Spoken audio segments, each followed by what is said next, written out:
Rise and shine. It's lunchtime here in Pittsburgh. Getaway day matinee for the D-backs as we close the 6-game road trip through St. Louis and Pittsburgh with the series finale against the Pirates and looking for a 500 finish on the road trip. It's breakfast with the Diamondbacks on Fox Sports Arizona. Good morning from PNC Park. Welcome to the broadcast. Steve Berthune, Bob Brenly along the way. It's breakfast with the D-backs. Glad you could be with us this morning for D-backs baseball. Patrick Corbin on the mound for the Diamondbacks in this series finale against the Pirates ace, the big right-hander Garrett Cole. But lately, Bob, Patrick Corbin has pitched like an ace. He is unbeaten since the end of April. Yeah, he's had a really good month of May. His ERA is under 3. He's had 3 quality starts in a row, including last time out against the Cardinals. Pitched into the 7th inning, gave up 2 runs on 4 hits in that ball game.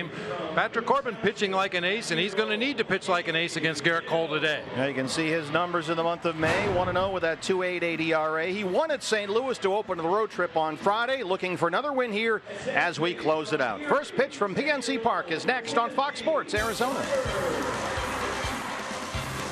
Arizona Diamondbacks baseball on Fox Sports Arizona is brought to you by CenturyLink. Switch to CenturyLink Prism TV for an advanced TV experience. Learn more at cprismtv.com. By Jack in the Box. Taste the all-new Double Jack Burger today, only at Jack in the Box. And by your Valley Honda dealers, where you'll get more standard features for less money.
Arizona Diamondbacks baseball on Fox Sports Arizona is brought to you by Lone Butte Casino. You're in for more winning moments at Lone Butte Casino.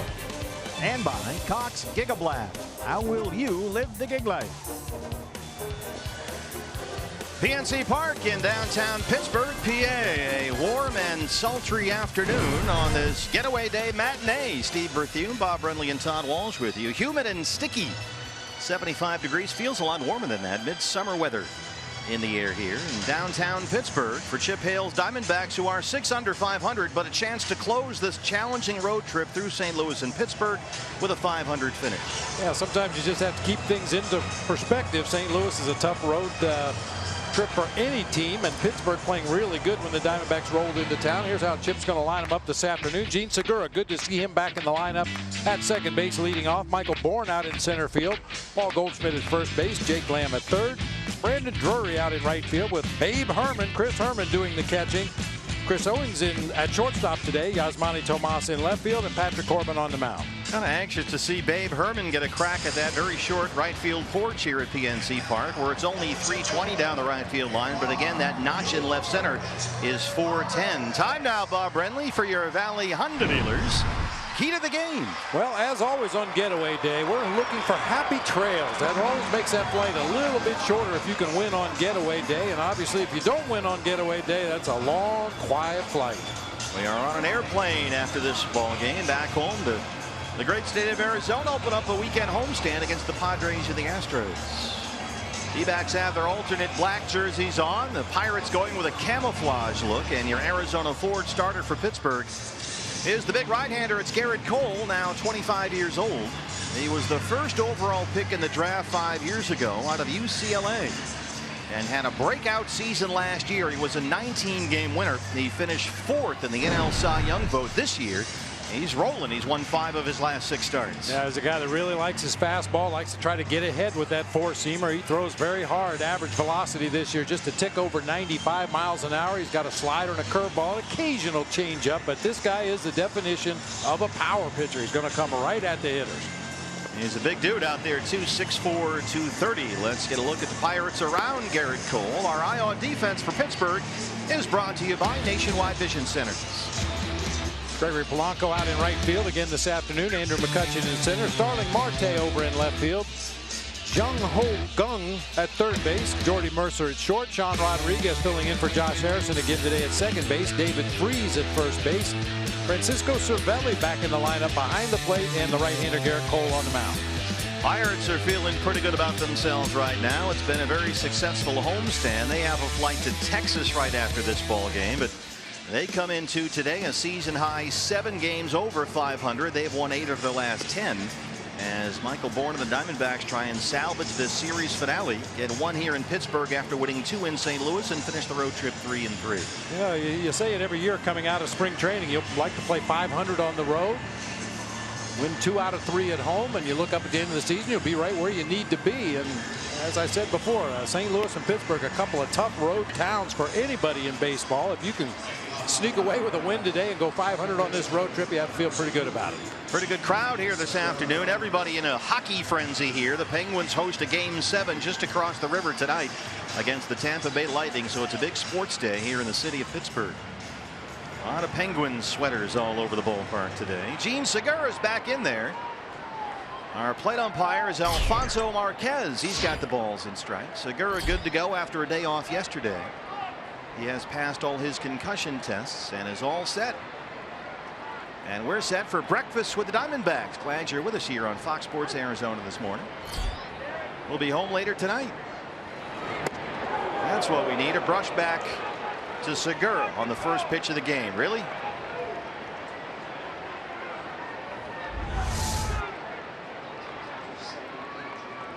Really?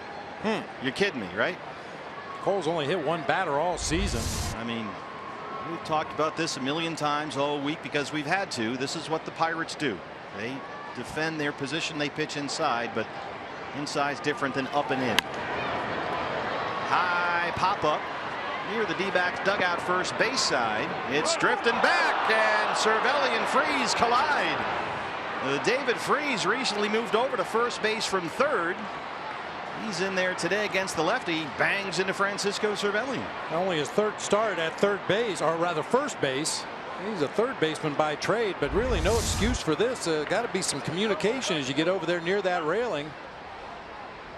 Not sure if anybody was calling for it, but should have been David Freese's ball all the way. Catcher goes after it until he hears somebody call him off, and if David Freese thought he could make the play, he should have called off the catcher. Cervelli's been off the last couple of days. Chris Stewart was behind the plate the first 2 games, and Freese, as Bob mentioned, fairly new to the position at first. So Segura gets a second life, and it's 1-2. Make it hurt. Gene in there at 316. He's got 5 homers, and Chip told us this morning that Gene could have played last night He worked out yesterday afternoon, felt no dizziness at all after passing all his concussion tests yesterday morning. But he really wanted to give Segura a full day off. Just give him a break. Could have used him last night if he needed to. But they felt the whole day was better. He is healthy, checked out fine, back in there today.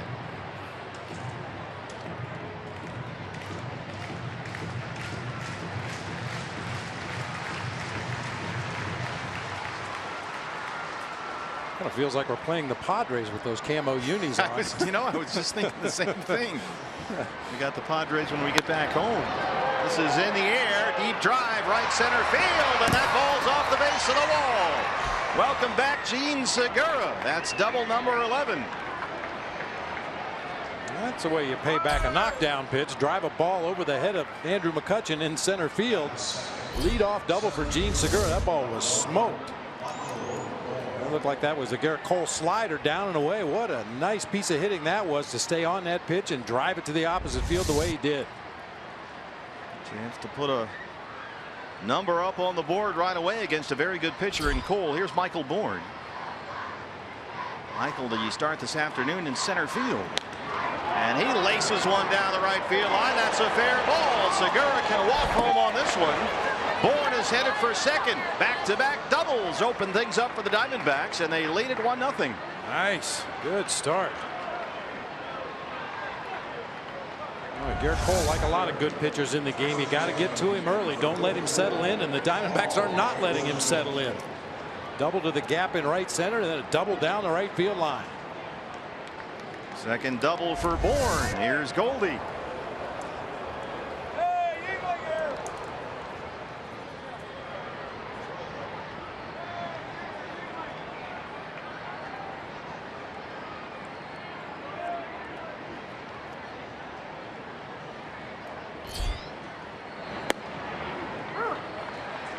Funny, Cole seems to have regained his command after that opening pitch to Segura. Got it back pretty quickly, seems like. 0-1 to Goldie.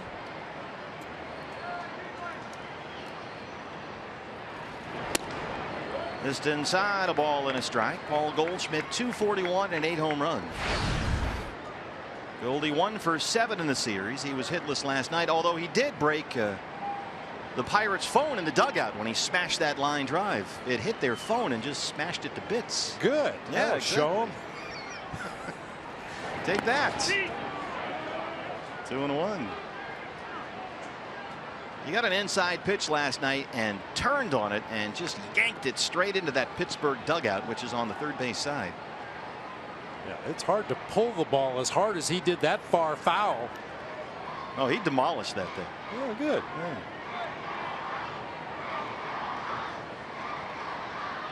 I'd like to see him do some damage to the Roberto Clemente Bridge right here. Put one on the walkway, hit your saxophone player.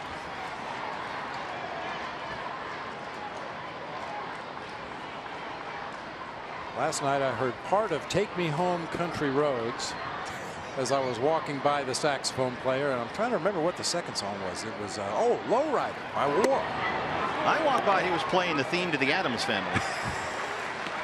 And it's funny because I talked to the governor, Greg Schulte, and he and Candy were walking back over the bridge last night, and they walked right by the saxophone guy, and the Gov happened to mention it, and he said, walked by the guy, and he said, well, we beat you up again.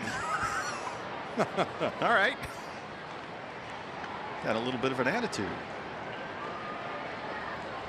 Oh, they'll pull double duty today. He'll probably be on the bridge after the ball game and then get over to the hockey game tonight. Big day here in Pittsburgh. Everybody's all jacked up about the Penguins, who forced a Game 7 the other day when they won Game 6 in Tampa Bay. They will play not the St. Louis Blues for the Stanley Cup. Phil Mulligan, 95 right by Goldie, and that's the first out for Garrett Cole.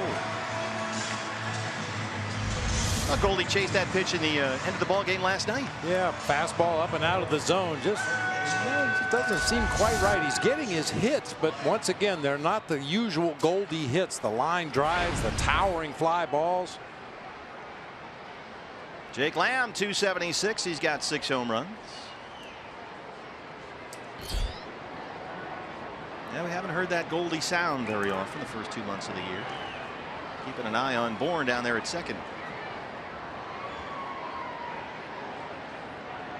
Well, Michael Bourne's been a nice addition, hasn't he? He really has.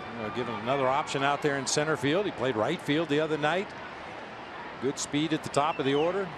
He batted leadoff. Today he's hitting second. You could hit him down in the order. That speed plays up and down the lineup wherever you put it. Yeah, Chip was saying in St. Louis he loves Bourne in the 2-hole because he can do some things as the manager. I guess when you're the manager you like to have some toys, as it were, to play with. He can bunt, he can hit and run. Ideally, Gene Segura gets on to lead off the ball game. They hold him on first. That opens a big hole on the right side for Michael Bourne. We've seen him roll that top hand over and hit balls through that right side with a runner at first base. He's just a veteran guy. He knows how to play the game.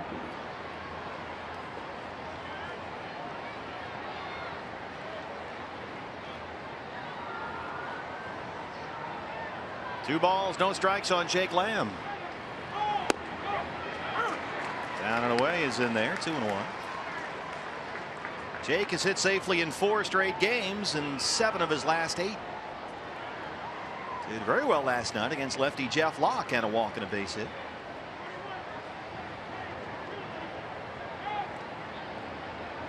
Well, Michael Bourne is really between their ears out there.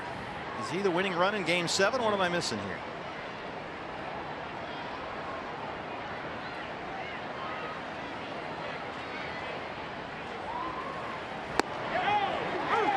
Down there again, 2-2.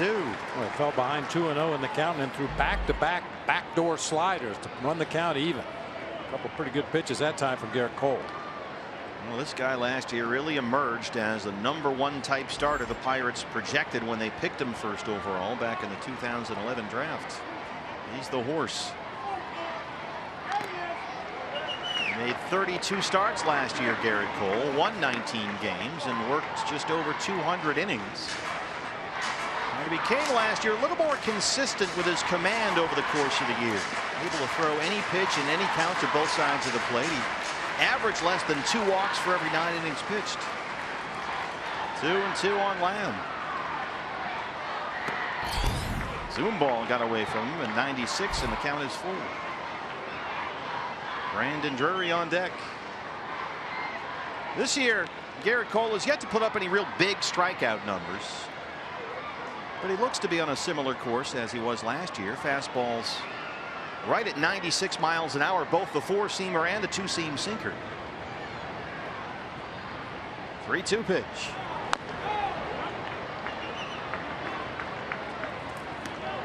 And Cole has had it working lately. He's won 3 straight starts and pitched at least 6 full innings 6 times already this year. He goes deep into the games.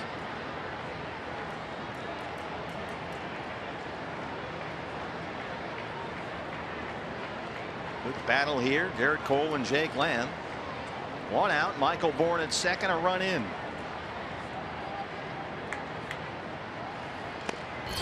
Jake Lamb works a walk. Cole missed with a 95-mile-an-hour fastball. Third base runner in 4 for the D-backs against the Pirate righty. And here comes Drury.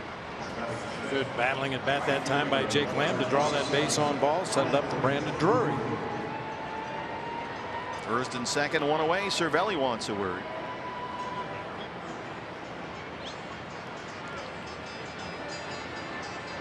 Brandon, 299. He's got 7 homers. Back out there in right field this afternoon. He was at second base last night. And Chip Hale was talking about that. Said one thing that's most impressive for him about Brandon Drury this year has been Brandon's ability to move all over the field defensively and at the same time be an offensive guy. He's able to maintain his bat while the glove moves all over the field. I guess for some guys that's hard to do. There they go. Bourne takes off. There is no throw. Drury was standing there right in the batter's box. And Cervelli had no path to throw the ball. So a double steal for the Diamondbacks. And he's talking to Alfonso Marquez here about interference. You were talking about this, Bob, last night. Yeah, on that throw to second base last night when Wellington Castillo could have made contact with the hitter. You do not have to get out of the way as a batter. You're entitled to that batter's box and your stance in that box. You never have to move to make a lane for the catcher to throw.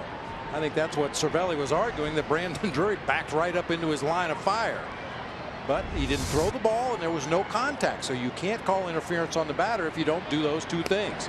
Well, Brandon tried his best to get out of the way, but what you're saying is theoretically he could just stand there and he'd be fine? Absolutely. Okay. You're entitled to the batter's box. So it's the second stolen base for Bourne and the third for Jake Lamb. Second and third, 1 out and a 1-1 count on Brandon Drury.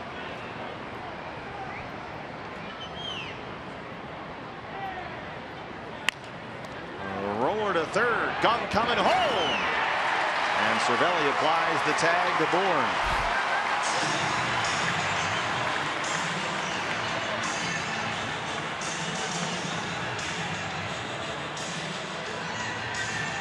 The dreaded contact play. You hate it when guys get thrown out at the plate. You love it when they score. The idea is to force the defense to make an errant throw or mishandle the ball somehow, but Young has no problems this time. On to Cervelli for the tag play at the plate. So 2 on and 2 out for Chris Herman, getting the starts this afternoon behind the plate. There's a strike, 0-1. Chris at 286. He's got 5 home runs. And he was hitting some big time home runs to right and right center in batting practice the first couple of games in this series. Gets that one up in the air the other way, and he's down 0-2. He was banging a lot of balls up against that very back row of seats in right center field. Almost put a few into the river.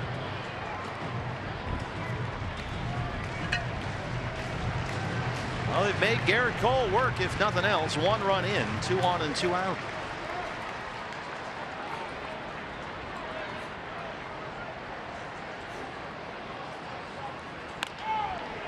On the ground to first base, Freeze has it, and that'll end the inning. Diamondbacks strand 2, but they get 1.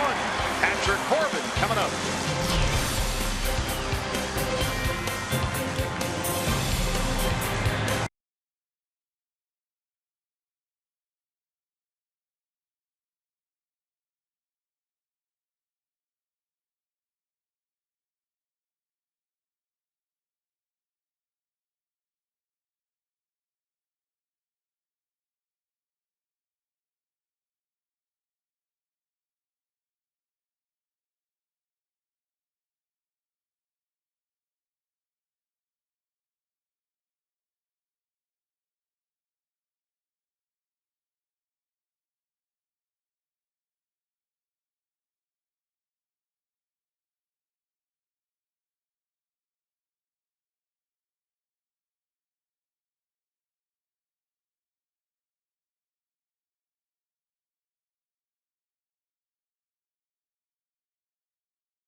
Walking across the Roberto Clemente Bridge from downtown Pittsburgh over the Allegheny River, and here at PNC Park, where your Arizona Ford starting pitcher for the D-backs is the left-hander Patrick Corbin.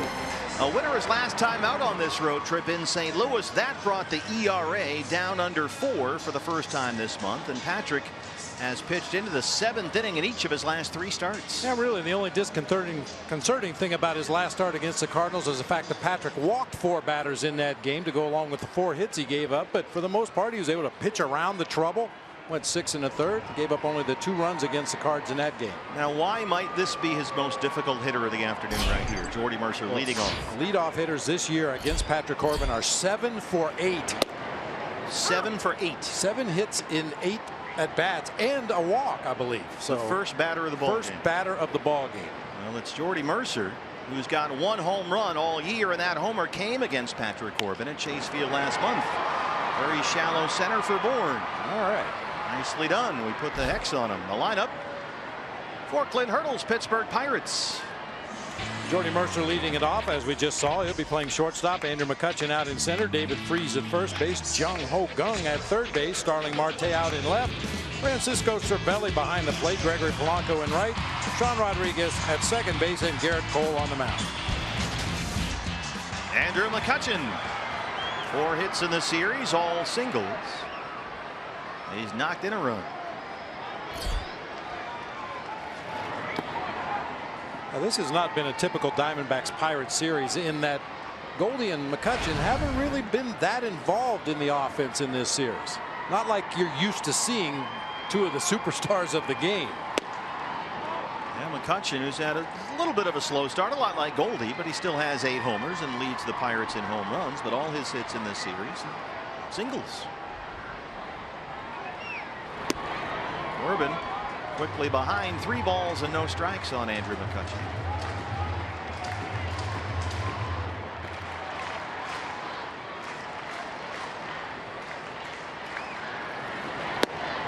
There's the strike, 3-1.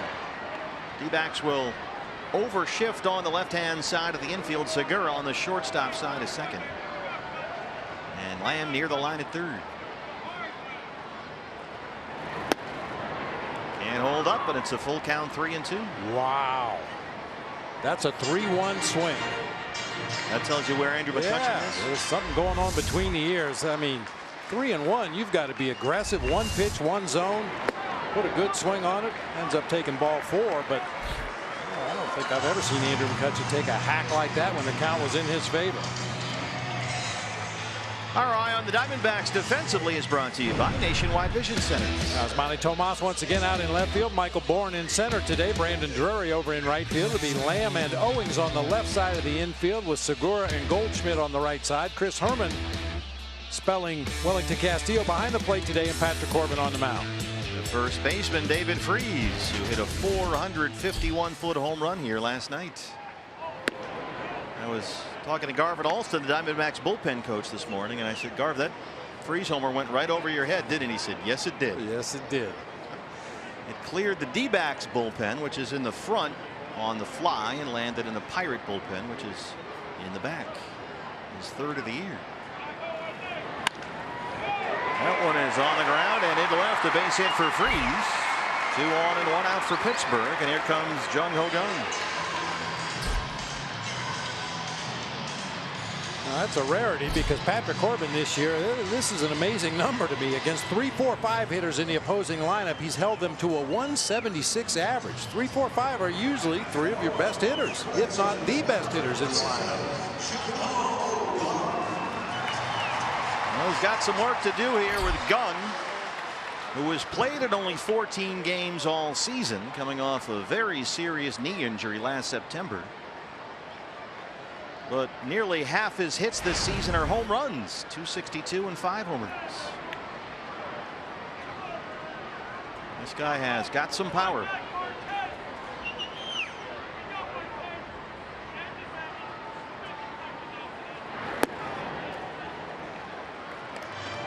Gung walked, had an RBI single Tuesday night.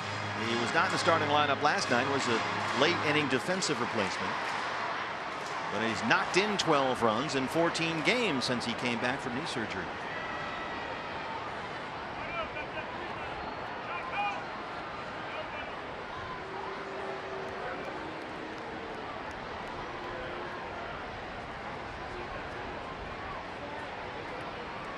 All right, see, Patrick gets stronger as the game goes on. First time through the opponent's lineup, a 333 average. Third time it drops all the way down to 180.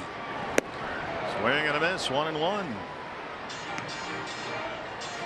Chip Hale told us today that Patrick has stopped D-backs losing streaks before, and they're looking for him to do that again today.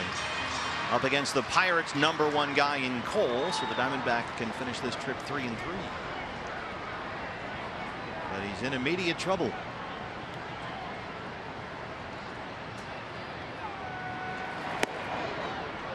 Two balls and 1 strike on Jung Ho Gung.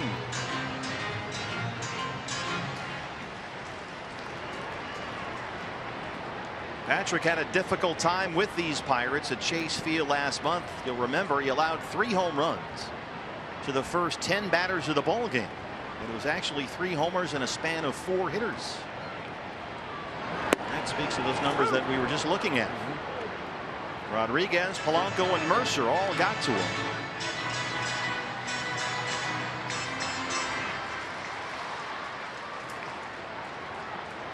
Well, he's one good sinker away from a double play to end the inning right here. Pirates are in trouble, not Patrick. Got him right where we want him. Ground ball and get out of this mess. 2-2 pitch. Good stop by Herman back there. The count is full, 3-2.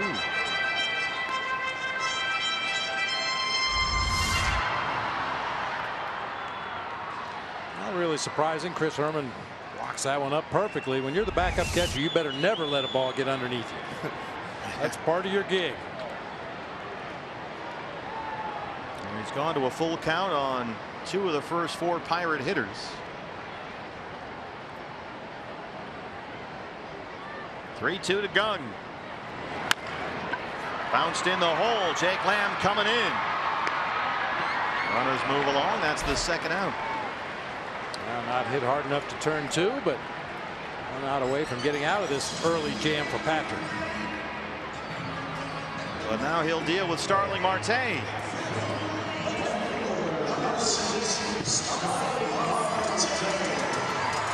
Marte, 318. He's got 3 home runs.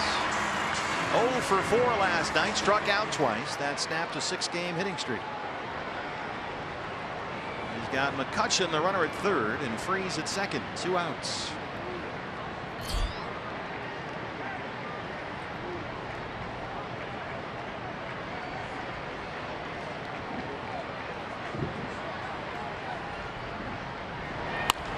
Right back to the mound. It knocks Corbin down. He quickly recovers. There's that athleticism.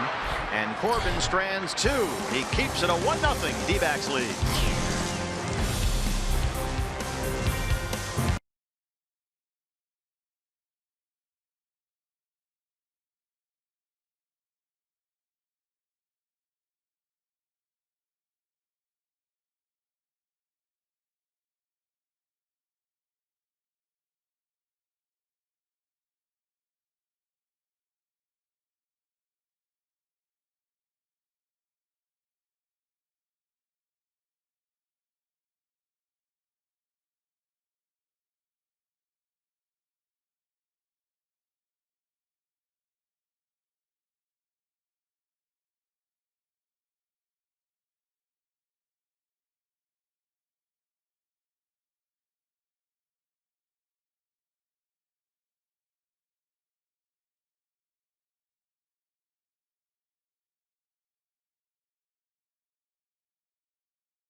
Time to take a look at this day in baseball history, brought to you by Geico. Watch out, Jose. Boy. Watch out, Jose. Watch out. Oh, man, told you to watch out. Everybody remembers this. Jose Canseco taking one off the dome and out of the ballpark for a home run. They're laughing at him out there. Don't blame the glove. One of the all-time baseball highlights. Chris Owings leads off the D-backs second against Garrett Cole. 1-0 Diamondbacks. Segura and Bourne back-to-back doubles to open up the ballgame. CO 299 now with a homer. That average has come up nearly 50 points since May the 8th, and he's got another base hit. Chris Owings has now hit an 8 straight. Gonna try for a hustle double, and CO is in there.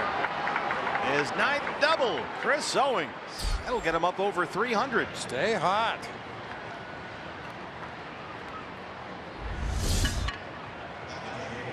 Bangs that ball through the left side.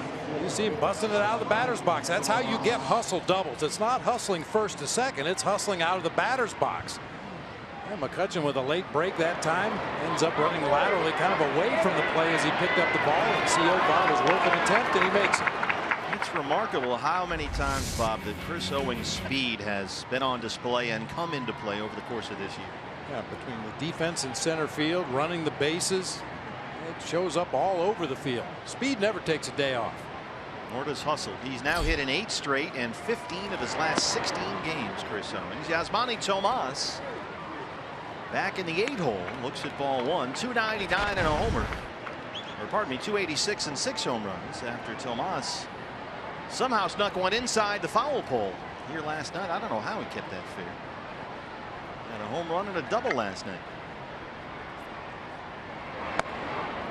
This was Yasmani's first at bat in the 2nd. Hey, note the location of the pitch. Down and in off the plate. That's why we thought it was going to hook foul down that left field line, but somehow he curved it around that pole.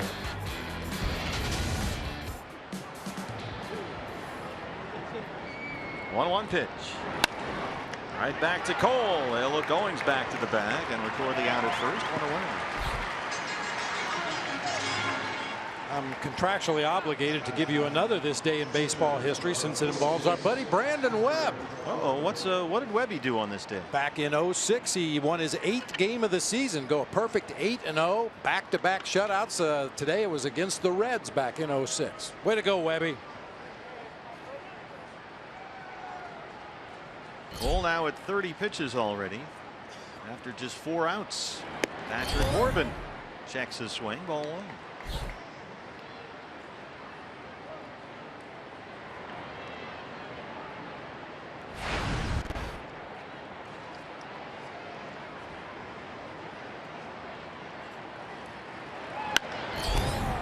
Got a chance to get down. Marte will have it drop in front. Owens had a hold up. Matt Williams will stop him at 3rd, and Corbin is in at 2nd. That's the 4th Diamondbacks double through 9 batters against Garrett Cole. Marte with a real cautious approach to that ball, slicing away from him a little bit, but it looked like with his speed, if he had just come in, he could have made the play in the air. Patrick Corbin giving it a look. He can't believe it dropped either, and ends up sliding into second base head first for a double. Yeah, Chris had no option but to stay put there for a while. So here's Segura, 2nd and 3rd, 1 out. And there's a strike. Segura doubled and scored to lead off the ball game. Good to see Gene back in the lineup after he was hit in the head by a pitch the other night. Passed all his concussion tests, no problem. Worked out yesterday afternoon. Right back to the mound again. Sounded like he broke his bat, and Cole gets the 2nd out. So we'll see if Michael Bourne can somehow get one through here. Score 2. Bourne had an RBI double and stole the base his first time up that he start today in center field.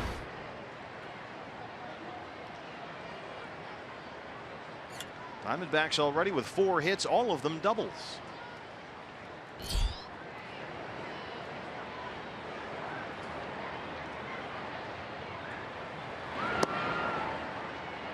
And Michael Bourne off to a hot start with the Diamondbacks. 7 for 18 at the plate. Started 2 games in St. Louis over the weekend. Had a 2-hit game and a 3-hit game against the Cardinals. So far today, 1 for 1. Now we're being told that they took the double away from Patrick Corbin. They called that a single, and he advanced on the throw. All right. It's a double in my book. Yeah, it should be. Hey. All right.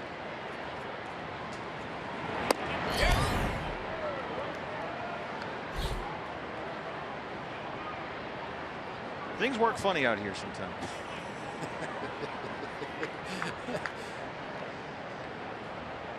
2 balls and a strike. It's the Berg. Yeah. Have a Permati brother sit down. Don't worry about it. Don't worry about it. He'll be fine. Have a cream soda. Missed inside at 96, and Bourne's ahead 3 balls and 1 strike.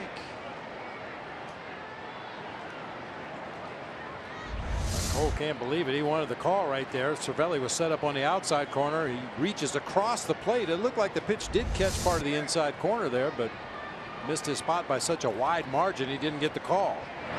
Also Marquez back there. Cervelli actually grades out as the best pitch framer in the business. His pitch framing metrics are outstanding behind the plate.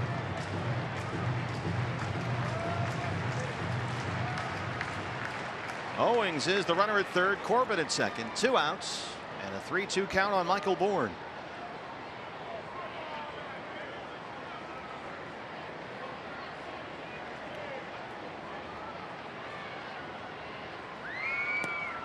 Bounced it. And the bases are loaded for Goldie. Second walk issued by Garrett Cole. Wow, that's a puzzling pitch call right there. 3-2 count on Michael Bourne.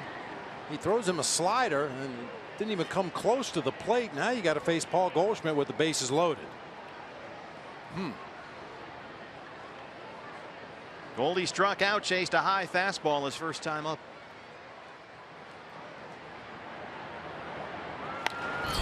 Jumps on the first one this time and hits a lazy fly to Polanco in right field. And Garrett Cole gives up 2 hits and a base on balls, but leaves them loaded. Diamondbacks have a 1-0 lead.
PA, where the Diamondbacks lead the Pirates 1-0. Back-to-back doubles to open up the ball game. And it's time to take a look at Cricket Wireless. Something to smile about. Patrick Corbin's last 3 starts all smiles. Yeah, why not? 1-0 with an ERA of 2.29. He's held the opposition to a 250 batting average. We mentioned the 3 home runs he gave up to the Pirates in 1 inning earlier this year. Only given up 1 recently. Something to smile about, brought to you by Cricket Wireless. Francisco Cervelli, Gregory Polanco, and Sean Rodriguez.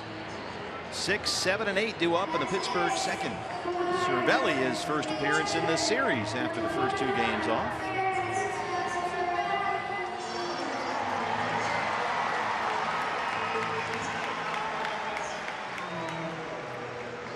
A little Dino walk-up music.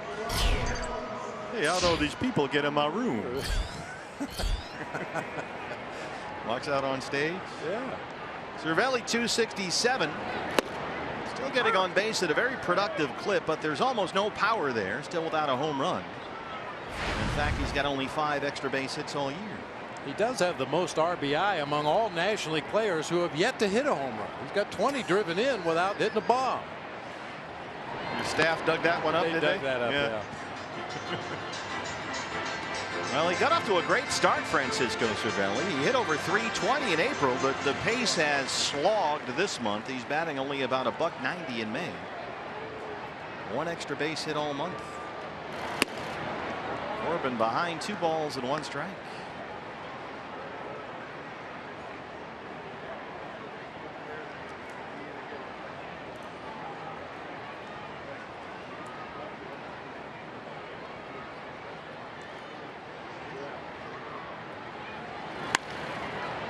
On the ground to shortstop, Chris Owings kicks it, and he'll have no play. We've seen some sketchy infield defense from the D-backs in this series, and that was one that I'm sure CO would admit he should have had.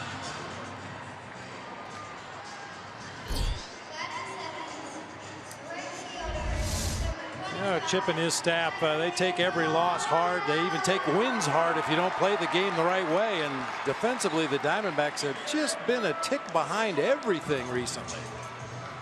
You know, when you talk to Chip the next day, it's plays like that that really do seem to upset him the most. He has almost no patience for things like that. That'll really get his goat. Well, and rightfully so. I mean, hopefully nothing will come of that leadoff error there, but if it does, basically you're setting up the inning for the opposition by not making a routine play. I mean, those are things everybody, as soon as you see a ground ball hit to short against the Diamondbacks, you start writing in your book 6-3. Yeah. Whether it's Chris Owings or Nick Ahmed, doesn't matter. And then you got Polanco, who's just been an absolute handful. 6 for 9 in this series with 6 RBIs. Including 2 doubles and a home run. He's up to 317. One of those 6 homers came off Patrick Corbin last month at Chase Field. And he leads the Pirates in RBIs.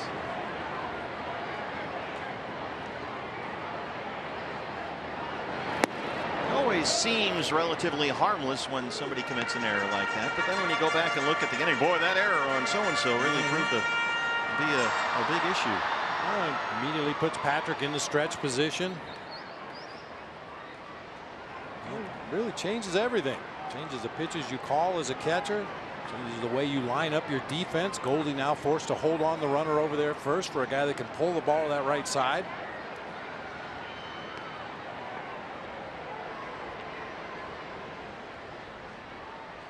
Not to mention it just adds to that overall pitch count. Well, this is one of those cases where the pitcher has to pick up his defender behind him. With Cervelli at first and a 1-1 count on Polanco.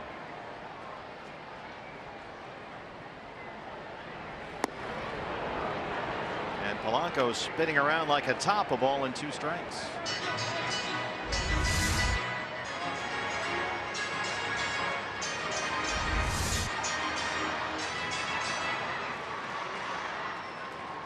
We might need to get the Polanco clock back in operation. He's allowed to step out after swinging and missing, but he's in no hurry.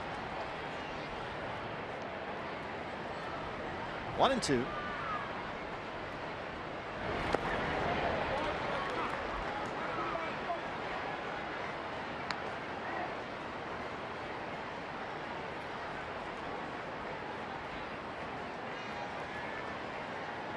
Sean Rodriguez, who homered last night, is on deck. Now the one at bat this entire series, Polanco stayed in the box, and Francisco Cervelli calls timeout down at first to tie his shoe. Like I said, they do things funny here. Anytime you're ready, Gregory.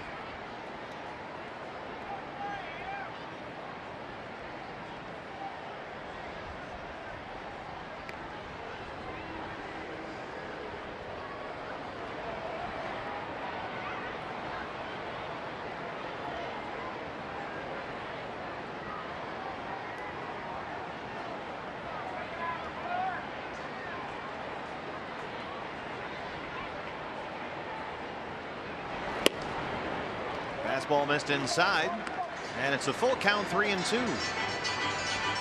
Already the 3rd time this afternoon through 7 hitters that Patrick Corbin has gone to a 3-2 count.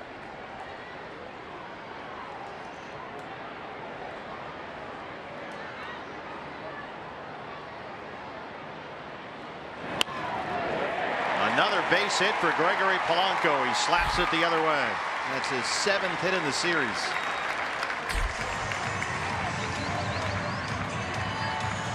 So 2 on, nobody out for Rodriguez. Here's a look. We've seen him do this, Bob, a number of times. Just slap it the other way to left. Let the ball get deep in the zone. It was a fastball out over the plate. Kind of surprised they went to a fastball there, as bad as Polanco looked on some of those sliders earlier in the at bat. But yeah, he just lets that ball get deep in the zone, slap it to the opposite field.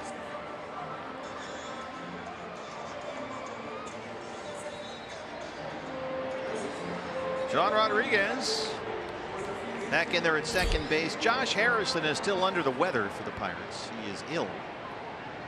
So another start for Rodriguez. 295 and 5 homers. He homered last night off Ruby De La Rosa. And also hit a home run off Patrick Corbin when Patrick faced these Buccos in April back in Phoenix. This is a drive toward the right field corner. Foul.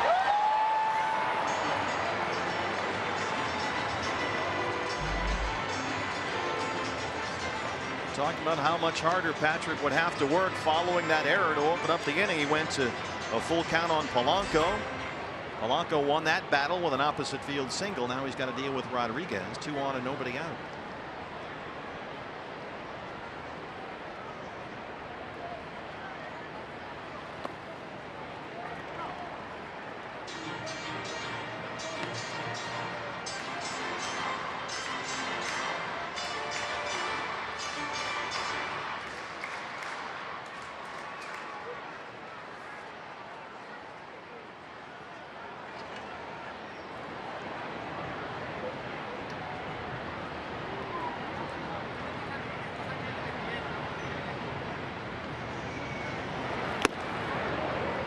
One and 2.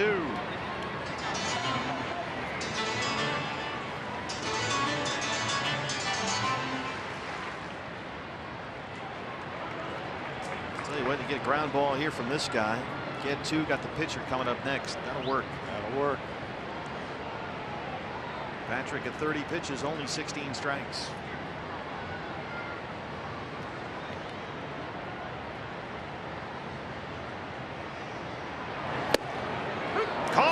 Strike 3. First strikeout for Corbin. Alfonso Marquez rings him up. Been a very fluid strike zone in the early going. And well off the plate inside. That's the one I talk about all the time. The hitter knows it's not on the corner, because when you look down and track the ball all the way to the catcher, you can see dirt between the inside corner and the pitch, which tells you it wasn't a strike. And you can see Rodriguez was still staring down at that dirt for a while after it was called strike 3, and he's still upset. The pitcher, Garrett Cole.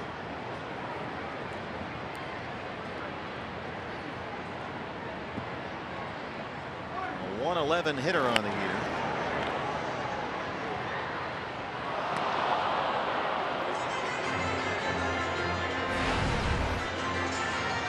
Two for 18 at the plate, Garrett Cole. A long look down to third base. Rick Sofield coaching down there.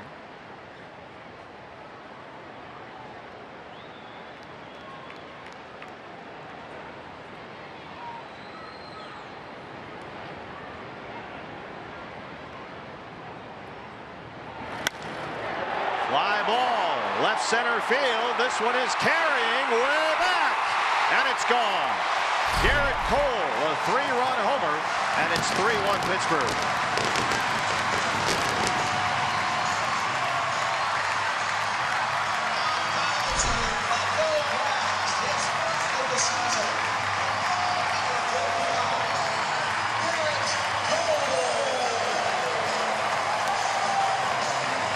Didn't see that coming. No, that stinks. Man. After that first swing, Garrett Cole looked like he was just overmatched on the first pitch of the at-bat, but somehow gets the barrel on this one and hits it out into the Diamondbacks bullpen in left center field. Go figure.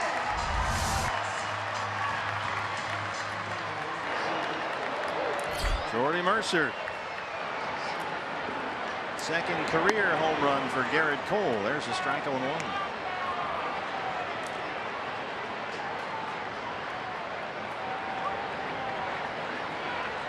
Well, the inning started off on the sour note with the E6, and it just got worse. Jake Lamb at third. 2 down.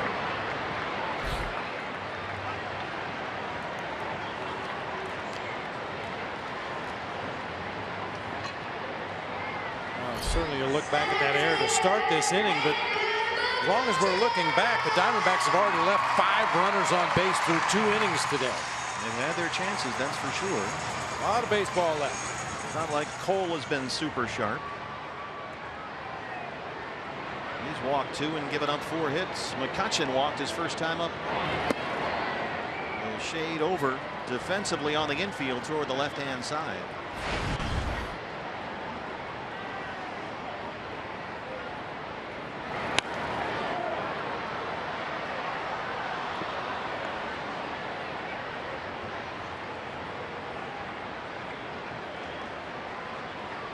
Segura, Owings, and Lamb over there. And Goldie all by himself, just about halfway between first and second.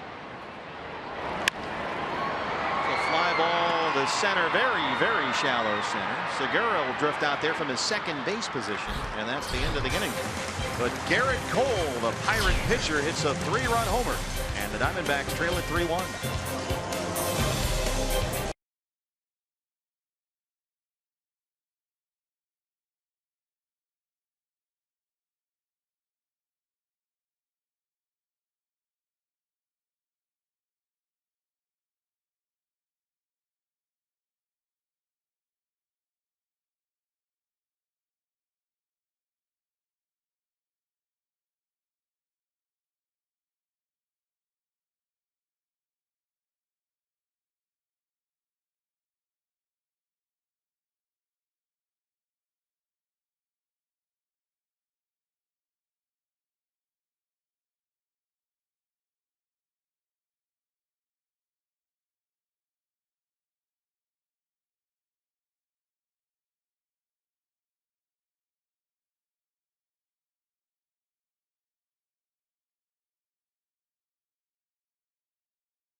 Set for the 3rd inning here at PNC Park. Fans this summer, one of the biggest names in soccer converge on the U.S. for the 100th anniversary of one of the world's biggest tournaments. Coverage of the Copa America begins June 3rd across the networks. Fox Sports, the Copa America, June 3rd on Fox, FS1, NFX, also the Fox Sports Go app. Jake Lamb leads off the 3rd against Garrett Cole, whose 3-run home run has made it a 3-1 ball game. We have a errant souvenir out there on the warning track in center, so McCutchen will retrieve that. We can get started. Jake Lamb walked and stole a base his first time up. Diamondbacks have out hit Pittsburgh 4-3, but they trail at 3-1.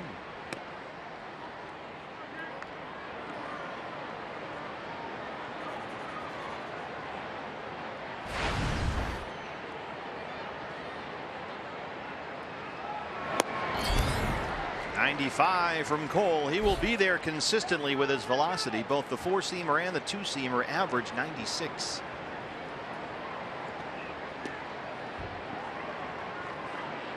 A big hard thrower, the classic power right-hander. On the ground to second for Sean Rodriguez. Mention that the Pittsburgh Penguins tonight play a Game 7 against Tampa Bay, the NHL's Eastern Finals. Garrett Cole, as you see here, is he's an enthusiastic Penguins fan, and that's putting it politely. He has been himself front and center at several of their playoff games, and In fact, in their previous series against the Washington Capitals, he was standing up and booing the Capital players and had to be told to sit down. He was asked very nicely by an usher, "You're going to have to sit." But he had seats right in front, of course. And they were right near the Capitals bench, and he was standing up and like David Putty in Seinfeld, banging on the glass. "Devils." You're just mad because I'm in their heads. But, you know, they had to tell, look, dude, you got to chill a little bit. Take it easy. Yeah. So I'm sure he'll be over there tonight just across the ball. No, he'll be in Texas, actually. Well, you never know. They might stay here and join the team tomorrow. They fly to Texas right after the ball game. The Pirates do. But game 7 tonight, right across the river. And everybody here in Pittsburgh is excited for that one. Perhaps none more so than the Pirate pitcher. Well, it's always been a great sports town here. The Steelers, the Buccos, the Penguins. The Fish. The fish that saved Pittsburgh. Yeah, there you go. Set Shot Buford was the star of that team. Good old Set Shot. That was Dr. J starred in that movie, right? Yes, he did. Julius Erving. The fish that saved Pittsburgh. I bet you can watch that for free on the internet someplace. They might pay you to watch that. What are you saying? 3-2 to Brandon Drury. To the best of my knowledge, it wasn't nominated for any awards. Nor should it have been. No. In the litany of great sports movies, it's well, it's a fun movie. It's right up there with Bang the Drum Slowly, you know, tearjerker. Wait, what? Robert De Niro?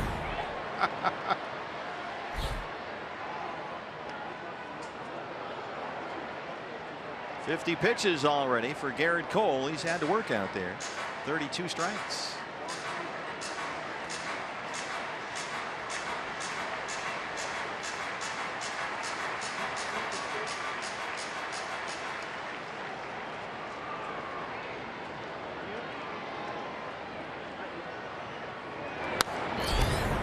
Brandon shoots that one foul down the right field line.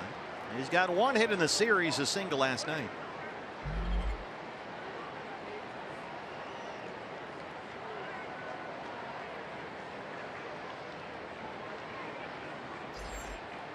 Brandon once again, I think, has color coordinated his bat the way you like.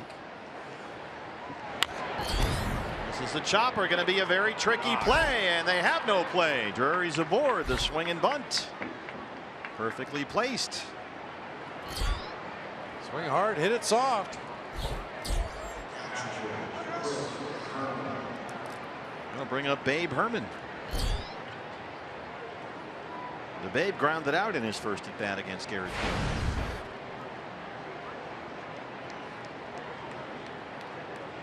You know, we've been calling Chris Herman Babe Herman just for fun in honor of the old Brooklyn Robins power hitter, the 1920s and 30s.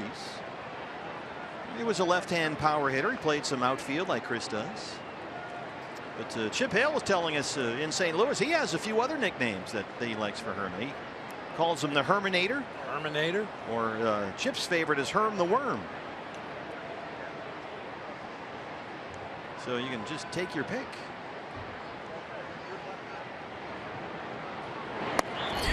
The mere fact that they're coming up with nicknames for him bodes well. I mean, otherwise he's the guy in the corner locker over there. I don't remember his name. Something. You see the numbers on Chris as a starter. 17 starts, and in those starts 5 homers, 19 RBIs. His OPS as a starter is over 1,000 this season.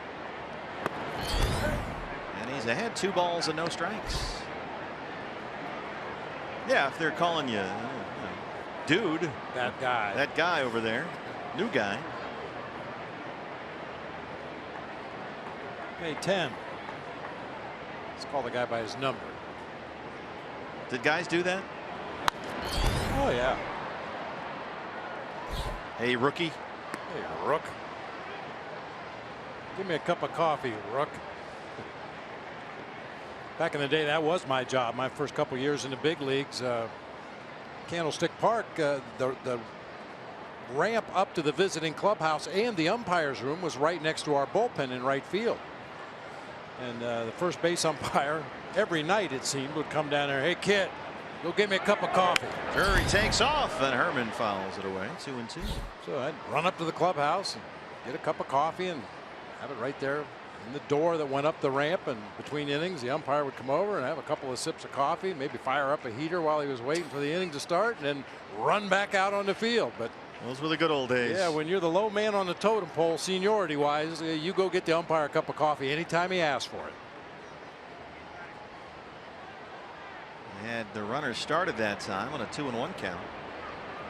Pirates overload the right hand side of the infield. Well, there's also the thing where the rookies have to, didn't they have to carry, what do they call it, the beer bag back in the day? They're getting on the planes and buses? Yeah, I've heard that. I don't know if it's true. I've seen that before. Yeah, I never had to do that. Just about everything else. Wore the funny shoes, costumes. But, you know, being a waitress for the umpires was, as you can imagine, for me, very distasteful. That's probably where it all started. 2-2. They have Mercer, the shortstop, on the first base side of second, and Gung, the third baseman, is all by himself on the left hand side in the shortstop spot. 2-2 on Chris Herman. Yeah, all those trips for coffee, that's got to be a connection. Robot umpires don't drink coffee. That's right. Good at bat here by the Babe, or the Herminator, or Herm the Worm, whatever you want. Well, now the rookie pitchers, the relief pitchers, they're out in the bullpen, and they always have to carry stuff out there, all the snacks and the seeds and the supplies. And of course, when you're a rookie relief pitcher, they give you the Hello Kitty backpack to take out there. There it is, in fact, right there. Zach Curtis and Jake Barrett have had to schlep that thing around all year.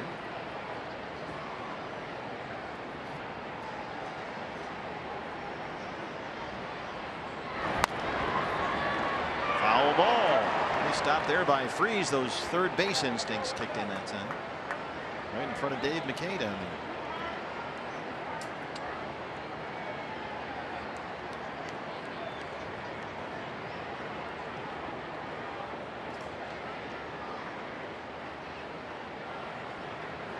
Really making Garrett Cole work.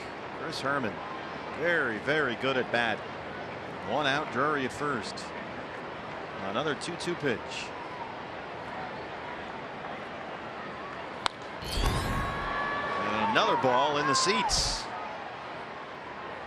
This is a big time AB right here. Yeah, somebody probably in that first base dugout is saying, make it a great at bat. It's already been a good at bat. He's made Garrett Cole work and throw a bunch of pitches. Make it a great at bat. Finish it up with a base hit.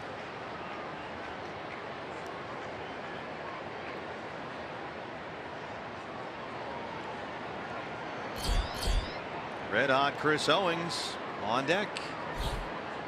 He's already doubled today. Shallow center. McCutcheon's got to run in on a dead run, and he won't get there. It drops in. Drury had to hold up, and he's at second. And Herm the Worm finds no man's land out there. He made it a great at bat. Sure did. Well, McCutcheon completely fooled by that ball. Got a really late break coming straight in. That ball was just popped high in the air behind second base. Looked like it was going to be a routine out, but because McCutcheon got such a bad jump, it drops in front of him. Yeah, he was on an Olympic sprint trying to come in and make a play on that one. Ray Searage needs a word. Cole's only got one out in the third inning. He's already over 60 pitches.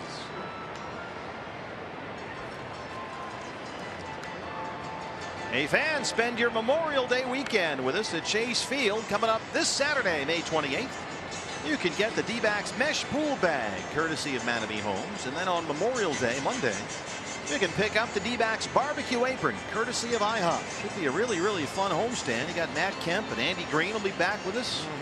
The San Diego Padres Friday, Saturday, and Sunday. So that series starts tomorrow. And then the Houston Astros.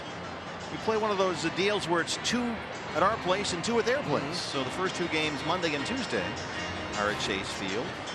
Get your tickets, fans. dbacks.com. Big weekend.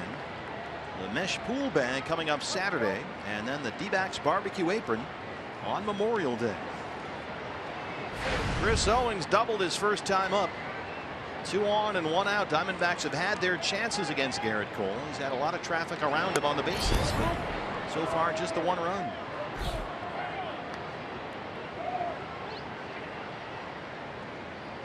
Two more hits for Chris last night. He had 2 doubles. A big 9th inning double off Mark Melancon that just missed going out for an opposite field home run. He was the tying run at second in the 9th inning, but wound up staying there. Diamondbacks lost 5-4. Boy, he is smoking hot right now. An 8-game hitting streak. He's hit safely in 15 of his last 16. His batting average during that stretch is over .360. 5 doubles, 2 triples, and a home run.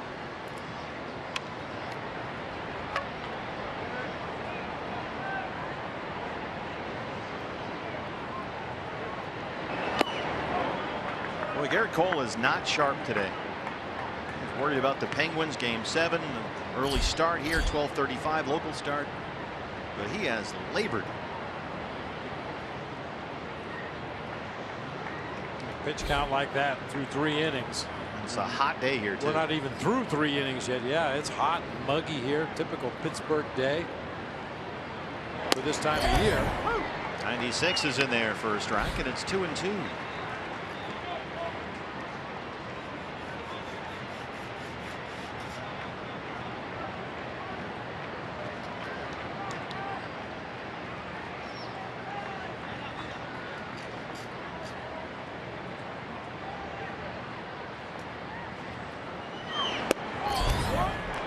Missed at 97. Good take by Chris. Full count 3-2.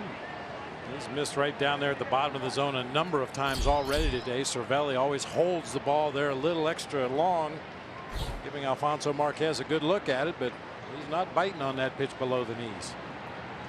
Cole's already walked 2. His 2nd full count in this inning. That's his 3rd walk. Chris Owings on base again. What a road trip he's had. And the Diamondbacks have the bases loaded with 1 out for Yasmani Tomas, who homered here last night.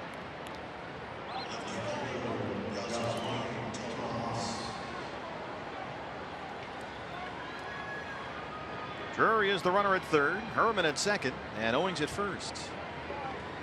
Tomas tapped back to the mound his first time up.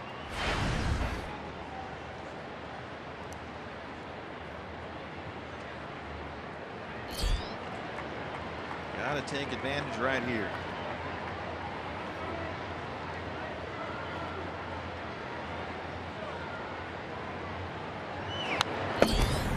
'97 fouled straight back going on. Chip Hale was talking about Tomas batting 8th both last night and today. And he said he and Dave Magadan were going over the lineup options before the game last night, and they decided that Tomas has the ability to hit pitches that are not strikes. So he's a good fit, Chip said, for the 8-hole, because that 8th place hitter sees a lot of those pitches outside the zone because he's got the pitcher behind him. And Tomas has a knack for getting to those balls, like we saw last night with a home run. Yeah.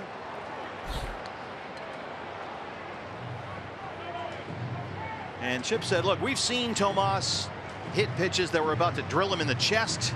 He's hit pitches that look like they were about to bounce up by his neck. He can get to all of those, so they think this might be a good fit.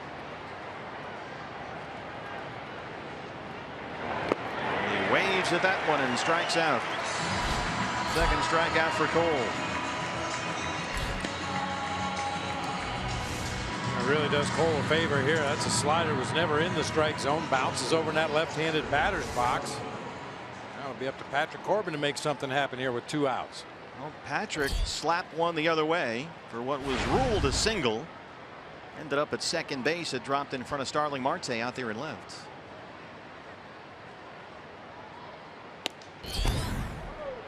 Another fastball from Cole missed, and it's 1-0.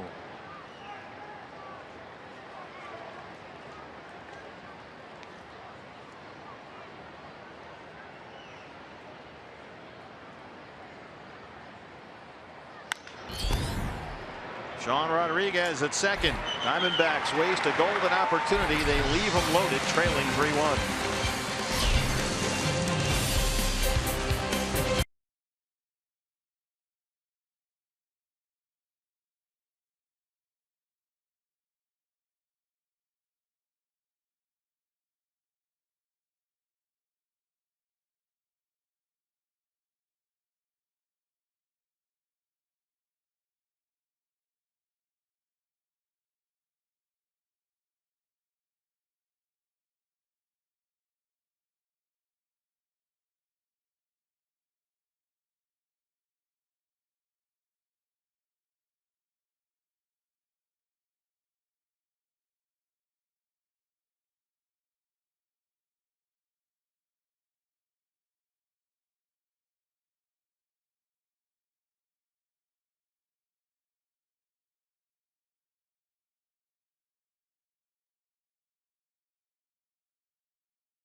The Diamondbacks trail the Pirates 3-1. Time for greater coverage of baseball, brought to you by T-Mobile. A relatively light MLB calendar, so we'll look around the entire league where the Marlins are leading at Tampa Bay in the Battle of Florida, 3-0. They lead in St. Pete. John Gray on the mound for the Rockies at the Fens against Clay Buchholz, the Theon Greyjoy of the Major League circuit. That's a Game of Thrones thing. Never mind. Okay. Mike Leake on the mound for the Cardinals. Boy, he was good against the Diamondbacks on Saturday. He's up against Tyson Ross's brother Joe Ross at Nats Park in D.C. And the Brewers are in Atlanta. Matt Whistler's pitched well lately for the Braves. David Freese leads off the Pirate third against Patrick Corbin.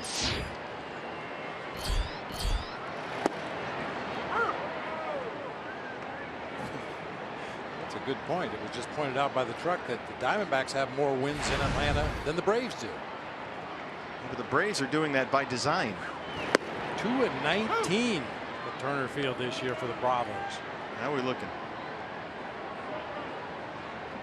40 pitches now into the third inning for Patrick Corbin. 25 strikes.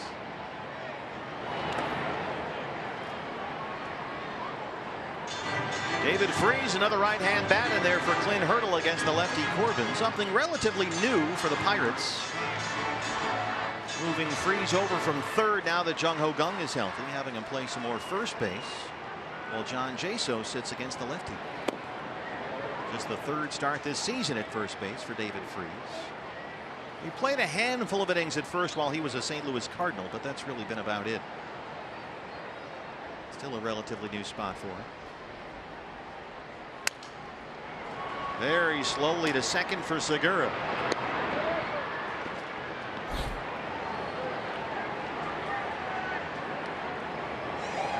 Speaking of Jung Ho Kang, here he is. Grounded out his first time up.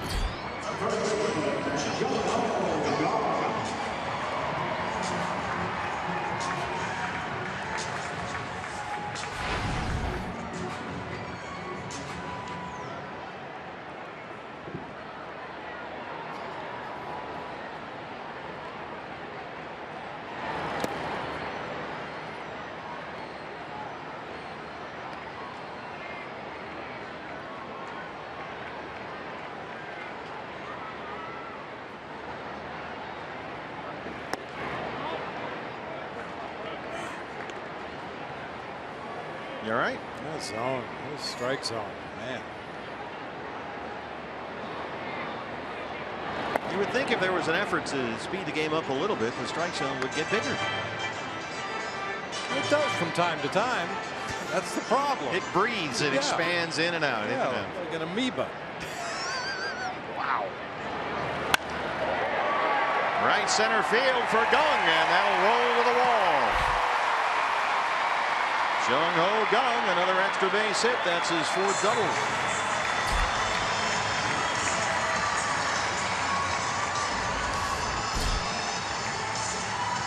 Four doubles to go along with his 5 home runs. This guy does nothing but hit extra base hits. Rope out into the gap in right center field. Starling Marte. Marte sat back to the mound his first time up.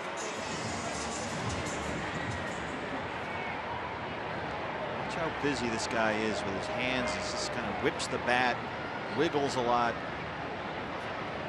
Really have tried to keep him quiet on there. They've made good progress. He's having a heck of a year, but still a little more fidgety than they would like.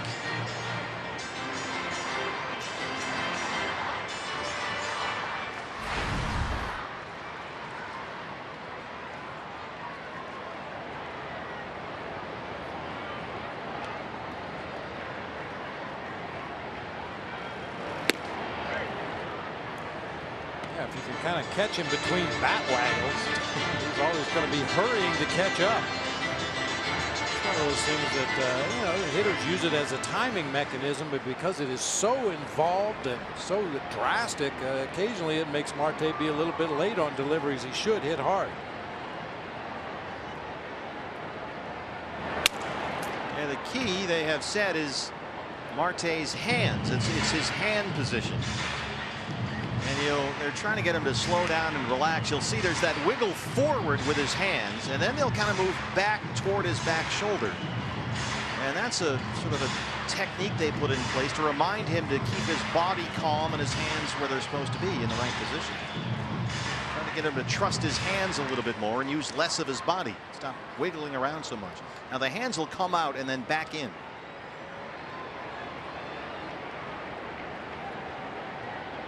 They go out and then in. And he hits a tapper to Owings at shortstop. And a ground ball out for Corbin. Gung moves to third, 2 down. Hey fans, when the D-backs win, you win at Papa John's. The day after every Diamondbacks win, you get 50% off your regular menu price online order at Papa John's. Enter promo code DBACKS50 at papajohns.com. Well, it's appropriate we have a pizza promo as Dean Martin sings That's Amore for Francisco Cervelli. They have a segment here they play on the PNC Park scoreboard between innings called That's Amore, and it's basically romance tips from Francisco Cervelli. That's scary. He answers questions about dating and gets them on the Twitter from fans who are looking for love. Apparently Francisco has got some expertise in that area. Something that I'm sure his teammates have great fun with. But he has embraced it. They have a whole segment. They have a lot of fun with it.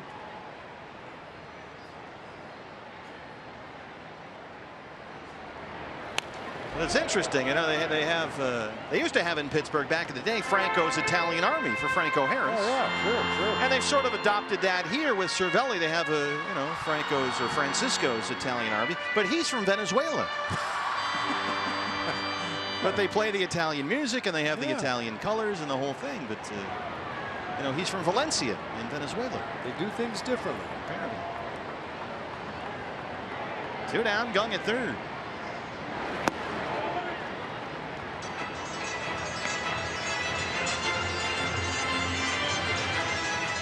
But Cervelli has been an excellent fit here. He just got a new contract, in fact. He was the replacement for Russell Martin, who got big bucks from the Blue Jays. Pirates brought Cervelli in here, and they have loved what they've seen. They got a new deal, 3 years, $31 million. Right back to the mound, and Patrick Corbin does a good job of stranding that 1-out double. We'll go to the 4th inning at PNC Park. The Diamondbacks trail the Pirates 3-1.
D-backs trail the Pirates 3-1. The Gig Life high-speed highlights presented by Cox. First inning, first pitch to Gene Segura from Garrett Cole was up and in near the head. First pitch of the ball game. And then he had that play and he kept the at-bat alive. Yeah, and made him pay for it.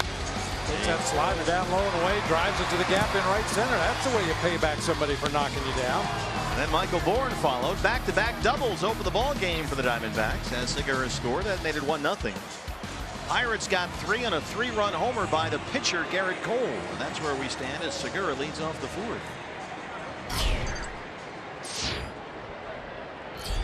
Gene has doubled, scored a run, and hit back to the mound 1 for 2.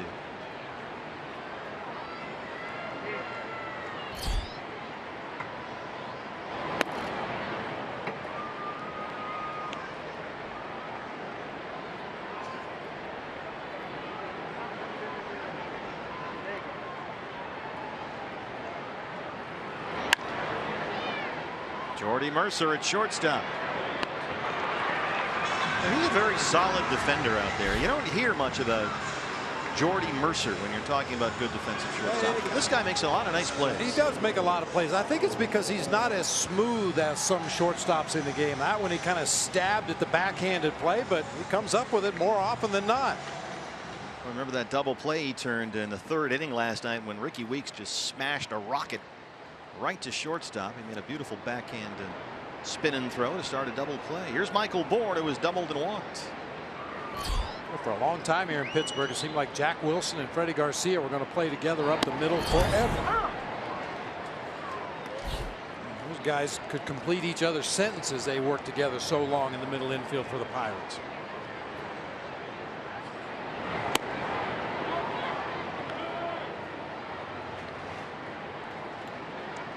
Those weren't great teams, though. They had a lot of lean years here. Before that, there was the Barry Bonds days, and before that, it was Tim Foley at shortstop for the '79 We Are Family Pirates. They won Game 6 and 7 in Baltimore to win the World Series that year over Earl Weaver's Orioles. Tim Foley used to choke up to the trademark. He had as much handle hanging out the bottom of his hands as he had barrel sticking out the top. But it worked for him. Just to get down in that crouch, he had the glasses on and give you the old Felix Millan choke up right on the trademark. 2-2 to Bourne. Boy, Michael Bourne, he's been aboard for the 3rd time here. He's thinking about double, but he'll stop at second. He has double, walked, and singled. Nothing cheap about it. Hard line drive, fastball down. Michael Bourne, like a lot of left-handed hitters, handles that ball down very well.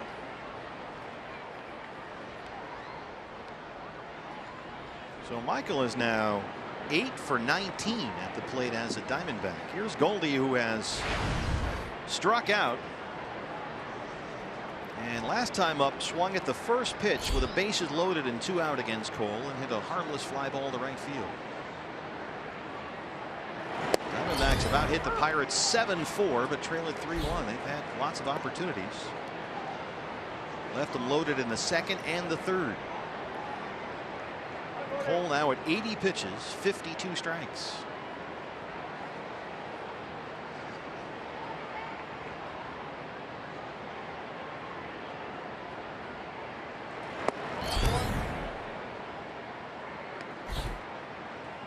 Goldie on the road trip. 5 walks and 6 hits. All of his 6 hits on this trip have been singles. 1 for 9 in this series.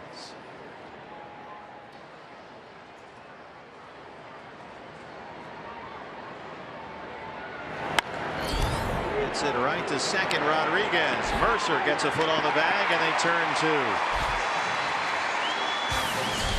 Bottom 4 coming up from Pittsburgh. Diamondbacks down 3-1.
Pittsburgh Broom Hockey celebrating the Penguins. Game 7 Eastern Conference Finals tonight, as Steve Berthiaume alluded to. There's the confluence, and guys, I got to tell you, the confluence at the local coffee shop this morning. Speaking of hockey, yeah, in line, a couple of hipsters, well, a washed-up pregame show host. Wait, who? What? Guys from the Tampa Bay Lightning and the Arizona Diamondbacks all in line. I don't know if you saw this, but one of the Lightning almost got on our media bus. I heard about this. To go to their optional skate this morning, but cooler heads prevail. Now, I'm glad you brought that up, because I've always wanted to ask you, in all seriousness. Yes. Let's say the baseball game starts at 7 o'clock, okay? Mm-hmm. There's no way that you would tell the players, all right, come down here for batting practice at 9 in the morning. So why do they do the morning skate? Well, it's funny you should bring that up, because it came up on the bus on the way over. A lot of the players are asking why in the world they do this, but the old school thought was to make sure the guys didn't stay out till 4 in the morning back in the day. But now it's used as a way to loosen these guys up, get the lactic acid going, and fine-tune their game. They don't do it in back-to-back situations on the road, but on a day like this, a day like today and tonight, John Cooper, head coach of the Lightning, after flying up back to Pittsburgh, stay here in part. They don't want to deal with the media all day. Well, it's people like you. Yeah, absolutely. You won't let them on your bus. That's part of it. That's right. Well, see, the difference is if we try to get on their bus, they punch us out. Oh yeah, no question. Oh yeah. Pull your shirt over your back. It's go time. Yeah. But I did talk to the happiest. Pull your shirt over your back. That's old school too. Nicely done. Yeah, thank you. I did talk to the happiest. Okay. Remember the French and Indian War? Yeah, absolutely. Pierre Mondou's on line 1. Nice pull. Brad Ziegler, the happiest Diamondback of them all, though, the biggest San Jose Shark fan. They're going to the finals for the first time. They beat the Blues last night. I heard the Blues lost. Our director Phil Malika devastated. He watched it. I saw him, and I think knowing Brad, knowing any big hockey fan, with the opportunity that he could have had he stayed in St. Louis on that off day, could have seen his Sharks play. But of course, when you roll the dice with the travel gods. Gregory Polanco strikes out to open up the 4th. Now, Bob, you were on the bus, right, when some of the hockey guys tried to get on it? Yeah, a couple guys, bus sitting right out in front of the hotel, so they just came out the door and assumed that was their bus. Oh, yeah. And Dave, our bus driver, had to tell them, next one back, next one back, next one back. Creatures of habit. Mike Sullivan, very quickly, head coach of the Penguins, is one of the guys that says, hey, we don't need morning skates. I'm not trying to be snarky. I would want the guys to sleep and rest. I mean, then so you skate it in the morning. What time is usually morning skate? 10:30, 11:30. And how long they just? They're on the ice for about 30 minutes, 45 minutes, unless it's Shane Doan, and then it's 6 days. And then you got the whole day where you're just waiting around to go back to the rink. It is the strangest day you can imagine. Yeah, I don't get it. Yeah. I think I may be onto something here. No, you are. Let's eliminate them. I will stand behind you. Now, do you have to get up all? Yes. Yeah, there you go. That's why I knew I'd have right your support. behind you. Thanks for backing me up. I mean, if it's a long season, guys, legs get tired, the whole thing. I think they would rest. And absolutely. No, I think as this moves on, you're going to see less and less of that. Although we do have some guys on the Diamondbacks roster that get up in the morning and go down to the weight room at the hotel and get a little workout in first thing in the morning, and then come to the ballpark later for their normal routine of batting practice and ground balls and treatment in the training room or what have you. Old-time hockey, Eddie Shore. So Blake, Daniel Hudson was trying to do the math. He was trying to figure out, okay, so if we came over to do BP during a hockey day, what time would that be? I mean, that was the ride over this morning. Really? Yeah. So I'm not the only one who's. No. Okay, good. It seems a little odd. Because it's not like you go down and take a few hacks and go back to the hotel. You got to put the skates on and the whole thing, and they got to do the Zamboni, and and you know this. Nothing smells worse than a hockey locker room. Trust me. It's brutal. If you don't have proper placement when you sit down and interview somebody, it will stay with you all day. I'm sure it will. I bet the clubbies for hockey love that too. You get to do laundry twice in one day. Yep. Just saying. Garrett Cole, who's got a big home run, drives one deep to right center, and this is off the base of the wall. So Cole, a 3-run homer, and now a 2-out double. And he's fired up.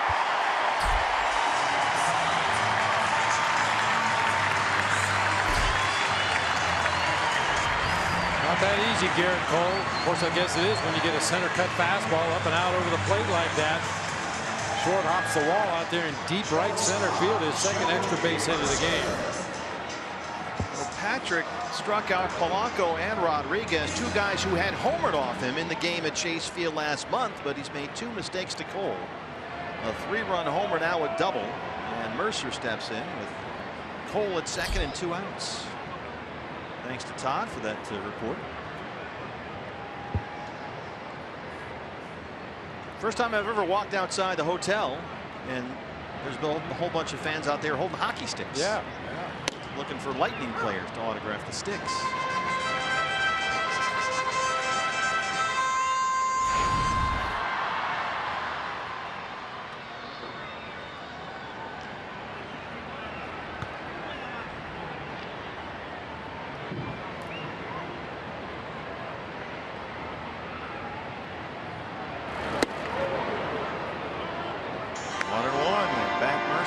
He's 0 for 2. He was flat out grounded out. 0 for 4 last night. That snapped an 8-game hitting streak.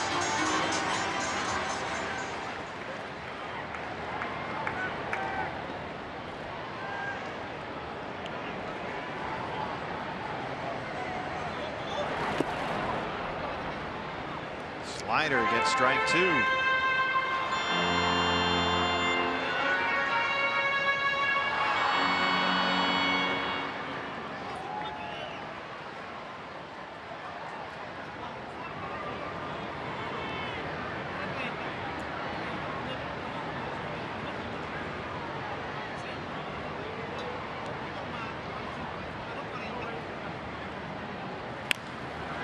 Pull foul down the left field line, right through the wickets. Right through the wickets.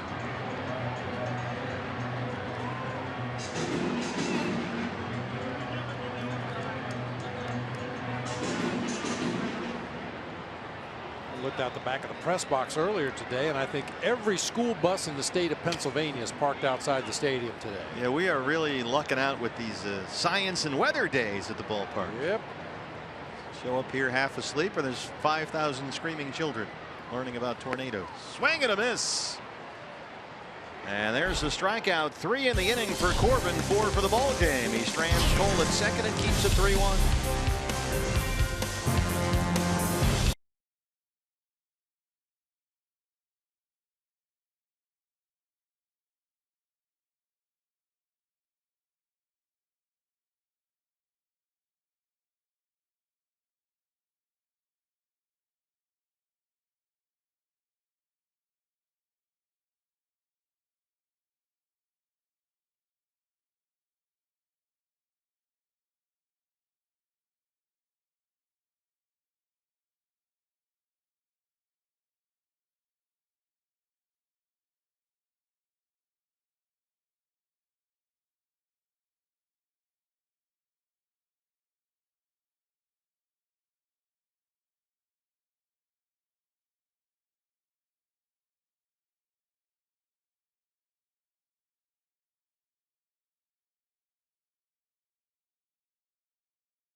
Park, where the Diamondbacks have out-hit the Pirates 7-5, but they trail at 3-1.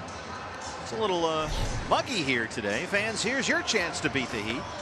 Tonight's word is steal.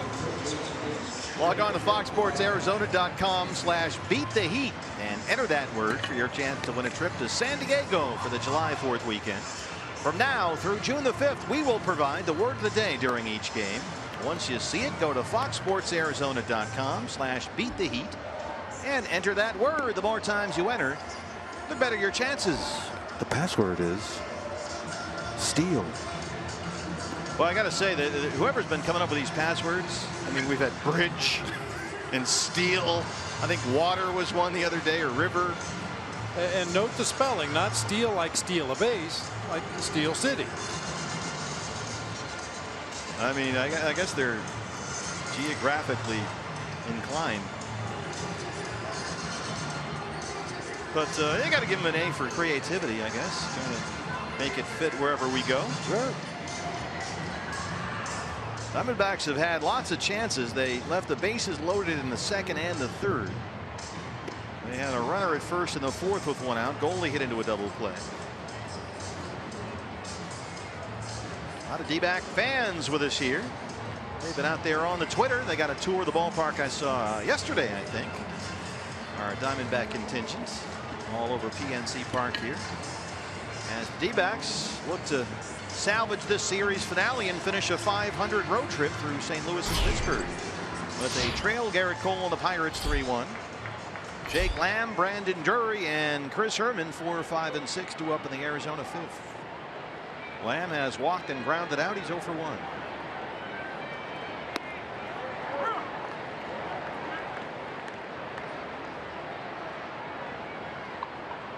Tell you what, you win a trip to San Diego for 4th of July weekend. That's a pretty nice deal.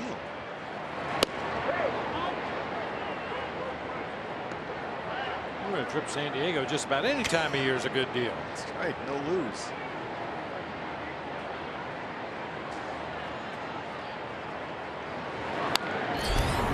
Big swing that time from Jake Lamb. You don't usually see him open up and try to lift the ball in the air to right field like he did on that swing.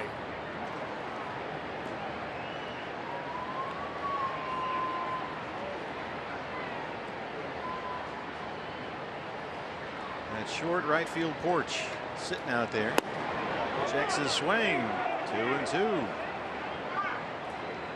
Talked about how that fence there is 21 feet high exactly. The number 21 right there in honor of the late great Roberto Clemente. Right above the out-of-town scoreboard. Only 320 down the line in right. It's a nice touch by the Pirates. Make that 21 feet high. That was a good idea by somebody. Absolutely. And that number, as well it should be, is everywhere all over this ballpark. Kind of like Roberto himself when he played. Not this ballpark, but any ballpark. Forbes Field and then Three Rivers Stadium. The great one.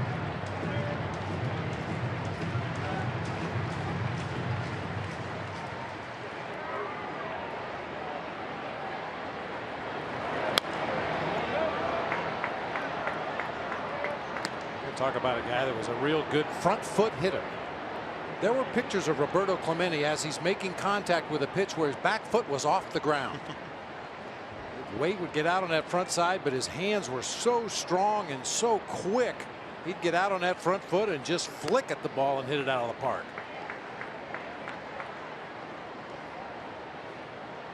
And to this day, one of the best throwing arms that this game has ever seen. One of the great all-around players ever. And a great gentleman. 3-2.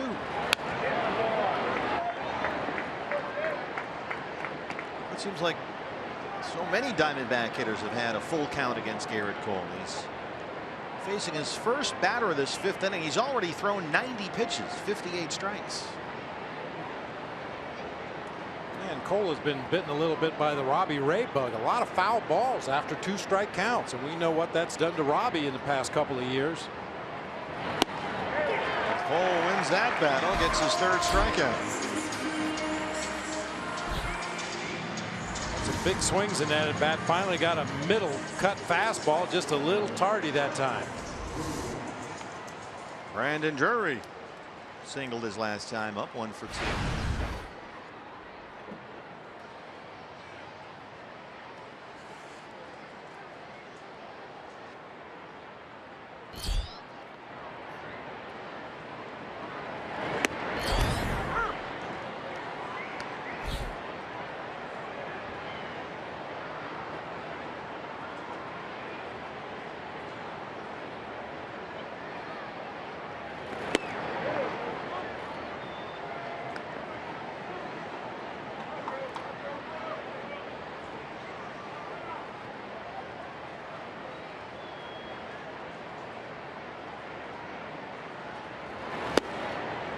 Cole has not looked sharp here today, but he's got a 3-1 lead, and he's got the 3-run homer. He began this season with a couple of losses. Both games he could just have easily have won. He pitched fine, got very little run support, but since then he's lost only once. He has won each of his last 3 starts.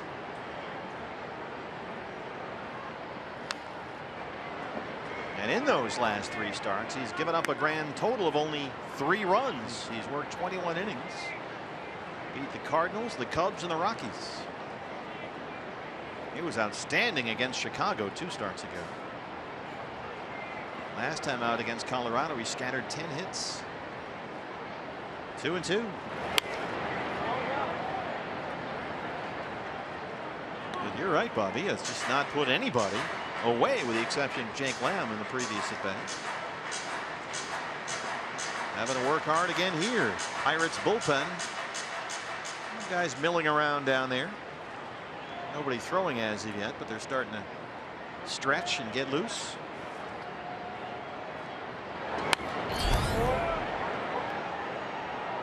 And Brandon putting up a good fight here.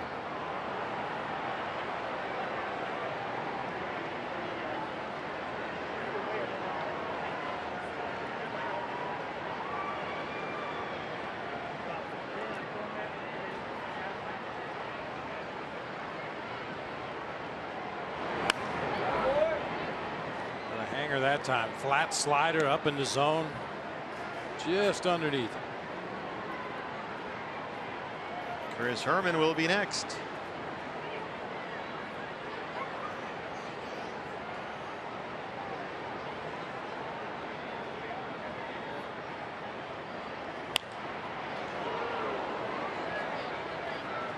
Hit the phone. Hit that front screen in front of the Pirate dugout. Great video on the MLB.com site of the destroyed phone that Goldie broke in their dugout last night. A bunch of players were trying to repair it. Pitch number 100 from Garrett Cole on the way. Brandon Drury is spraying souvenirs all over the field.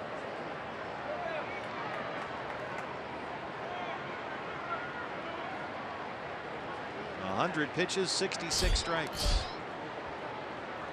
Some long at bats by Brandon Drury. Pitch number 10 coming up.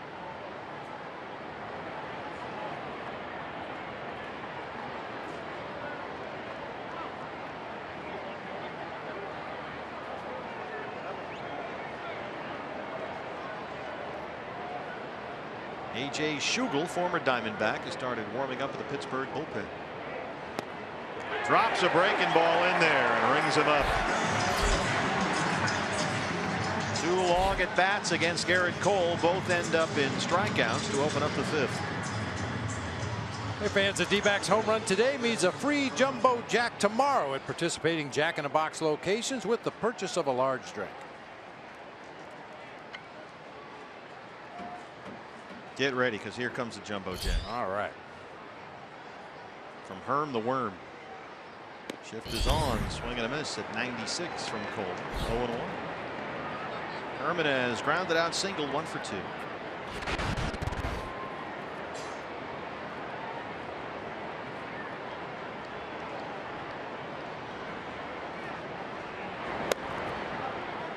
Yeah, I'll tell you, partner, personally, I wish Garrett Cole would move over on the rubber just a little bit.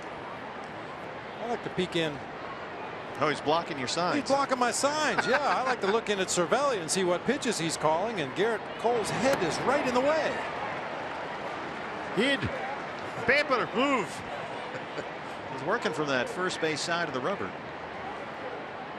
He completely blocks the signs. It's got its own weather system. Yeah, you're right. You can see. 2-2.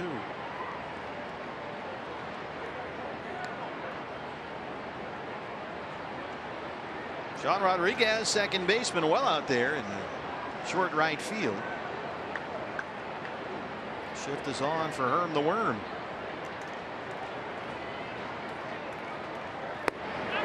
Garrett Cole strikes out the side. 1, 2, 3. Strikeouts 3, 4, and 5. He leads it 3-1.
If it's your favorite, she's got to carry the handbag and the earrings and the whole thing in the green right there. But she a big finish here to come from behind to win a pierogi race. Yeah, came from way back, third place. That final sprint down the right center field warning track to the finish line. Look at this finish. Yeah, there you go.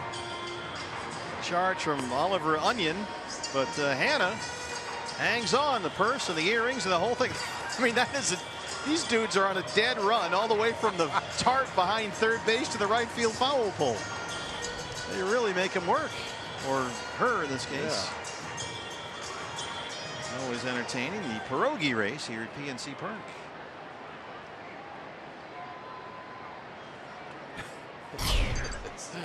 Andrew McCutchen leads off the Pirates' fifth against Patrick Corbin.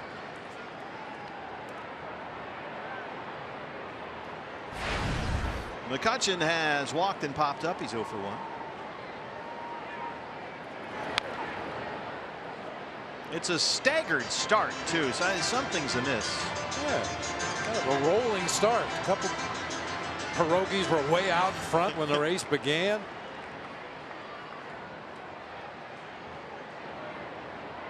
Yeah, that was not well organized. But usually when you see the mascot race, there's some sort of, it's like wrestling, there's some sort of orchestrated bit. But I really think these guys are legit. I think they just run as fast as they can for as far as they can. Fly ball center field. It backs up Michael Bourne just shy of the warning track and a catch-up bottle for the first out. Hey fans, you can follow Arizona Diamondbacks baseball live with the MLB.com at Bat app. Stay up to the moment at any moment with game day, live game video highlights, StatCast news, the whole thing. Download MLB.com at Bat, the #1 app for live baseball on your phone and tablet.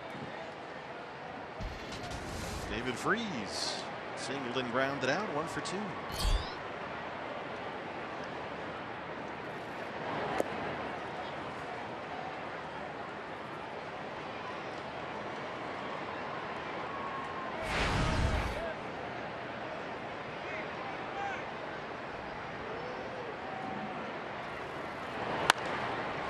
Hard to second. Segura's there. 2 down.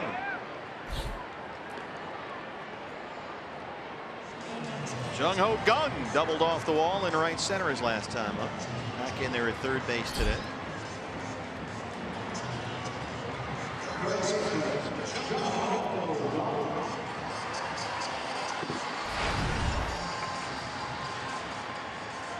Patrick Corbin doing an excellent job of keeping his team in the ball game since the Garrett Cole 3-run homer in the second inning. He's given up only 2 hits. He's walked 1 today. He's got 4 strikeouts. So Patrick doing his job. He's thrown 80 pitches in the ball game. 48 strikes. Left center field. Yasmani Tomas. That's the notch out there. It's 4-10. Tomas ranges well over there to shag that one down. 6th inning coming up. Diamondbacks down 2.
Have out hit the Pirates 7-5, but they trail it 3-1.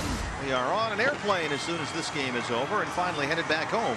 What's next is brought to you by CenturyLink, a weekend series against the San Diego Padres, and Andy Green is back in town. Robbie Ray is on the mound tomorrow night. Zach Greinke Saturday, and Shelby Miller is still scheduled to start Sunday's ball game for the Diamondbacks. There was some news on that, however, today, and we'll pass that along shortly. In the meantime, a new pitcher for the Pirates. It's the former D-back, A.J. Schugel, on in relief of Garrett Cole. 12 games with the Pirates this season. ERA just over 4.5. Struck out a batter per inning. Only walked 4 so far this season.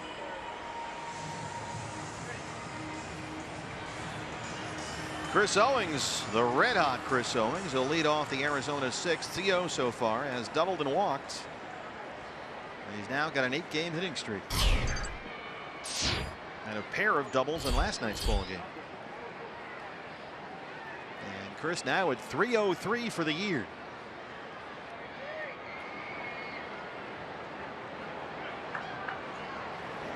Well, you just knew, Bob, that all season long as CO battled through that shoulder injury, you just weren't seeing the real Chris Owings. And now we're seeing the same guy that was MVP of the Coast League a few years ago. Really driving the ball lately. Yeah, especially to the big part of the field, which should be his game. But you would anticipate that if the situation calls for it and the count is in his favor, look for him to turn and burn, start to pull some balls hard into left field. Sean Rodriguez at second. 1 away. Let's go to Todd. Steve, very quickly, I know you were there with Chip Hill talking about the Shelby Miller situation. Lots of stories in the last 24 hours, including on our website at foxsportsarizona.com from the likes of Tony La Russa and Dave Stewart, that maybe a stint in the minors would be a possibility. But it sounded like Chip Hill today, as he said he would be the starter as scheduled on Sunday, might be setting the table for some time on the disabled list. Did you get that sense? I got that very strong sense, as here's Yasmani Tomas. Chip was asked, is Shelby still your scheduled starter for Sunday? And the first answer was yes, if he's healthy. But he's got to be healthy. We got to make sure that he's healthy. And Chip said that the finger that Shelby scraped on the ground a while back is still an issue. It is still bothering him. He's been pitching through it, Chip said, but he is still feeling some residual effects from that finger, and Chip emphasized that if they feel like Shelby is healthy enough, he'll start Sunday. But he's got to be healthy. Heard that. Yeah. So he's kind of kept giving that little thing. As of right now, is he the starter? Yes, he is. As of right now, yes. Hedging your bets. But he's got to be healthy. But they have said now publicly the finger is not 100%. That's on the record. And Shelby has been pitching through it, working around it as best he can, but apparently, Todd, is still an issue. Yeah, and you can't tell me that in the days now of instant news cycles within seconds that Shelby Miller wasn't dialed into the stories that we saw yesterday coming down from Dave Stewart and Tony La Russa and the potential for a minor league stint to get it back together again as well. So there's that. Yep, there is. Boy, Patrick Corbin does a nice job here. His second hit. Second time he slapped it the other way into left.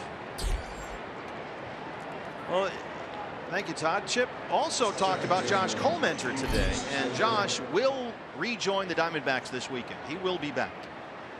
That they have said is an absolute.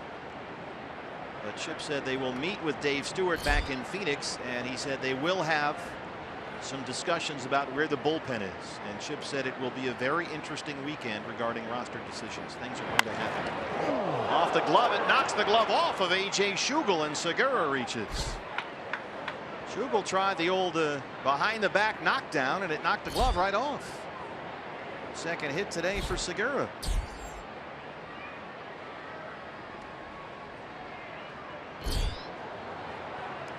Pirates training staff going to come out and take a look at A.J. Schugel. This ball was hit like a bullet right back through the mound, put his hand behind his back there and knocked the glove right off of his hand.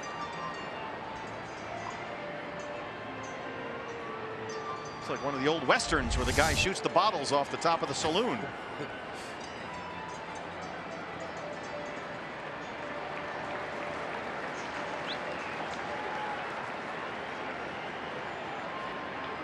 So we'll keep an eye on things this weekend. Expect some changes with the roster here as we get back home to face the Padres and then the Astros.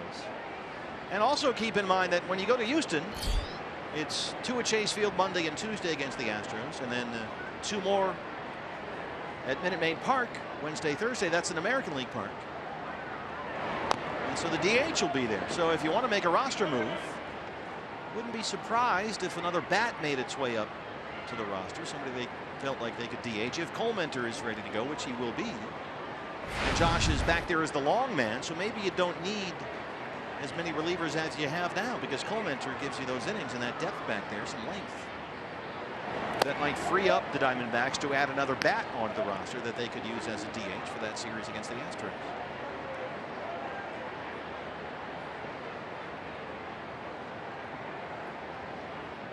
But as Chip put it, we will have some very interesting meetings and discussions about where things are headed once we get back home.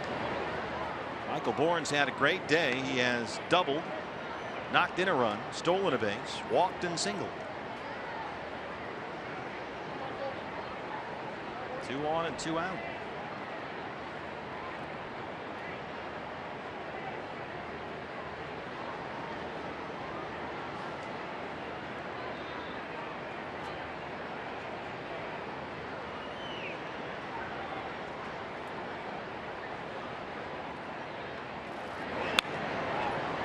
Two and two.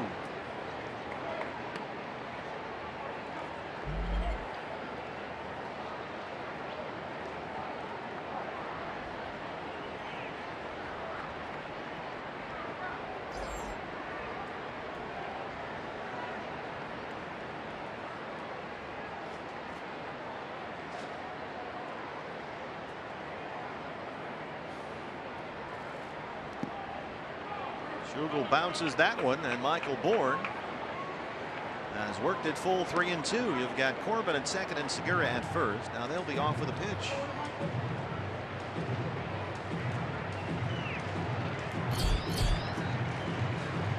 Goldie, who's had a tough afternoon, would be next.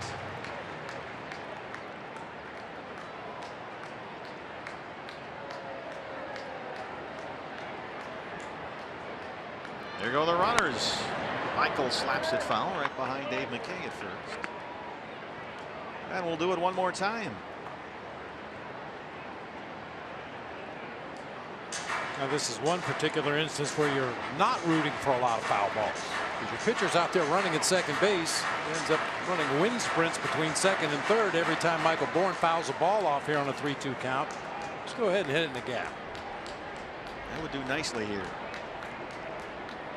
Runners go again. They walked him. Bases are loaded for Goldie.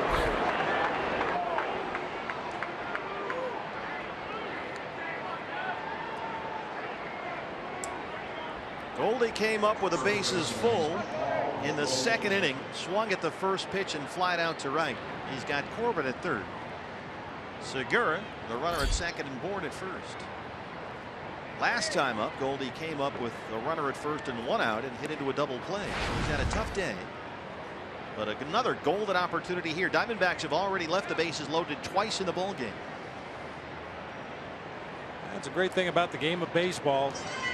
You got to play all 9 innings. Got to play all 27 outs, and it gives you a chance to redeem yourself for failures early in the ball game. Another golden opportunity here for Goldie.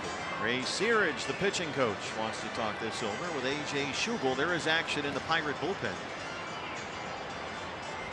Looks like they have a left-hander up. Jake Lamb is on deck. He would be next. Alfonso Marquez is going to tell Ray Searage your time is up. Goldie just 1 for 10 in the series. 6 hits on the road trip, all singles. Cahill, the left-hander, or the right-hander Cardinal, is warming up. Just recalled from AAA Indianapolis yesterday.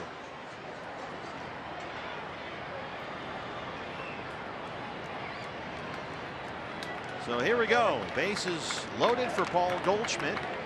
Diamondbacks down 2 outs.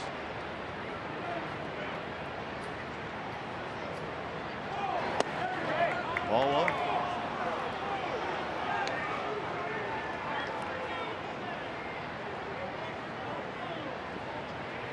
Goldie has struck out, flied out, and hit into a double play.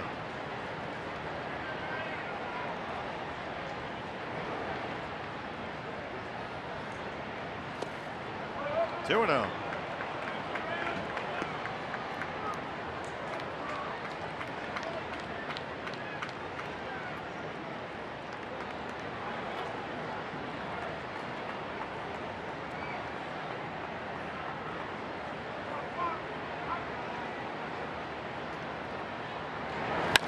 Drives it to center, base hit. Corbin will score. Here comes Segura with a tying run.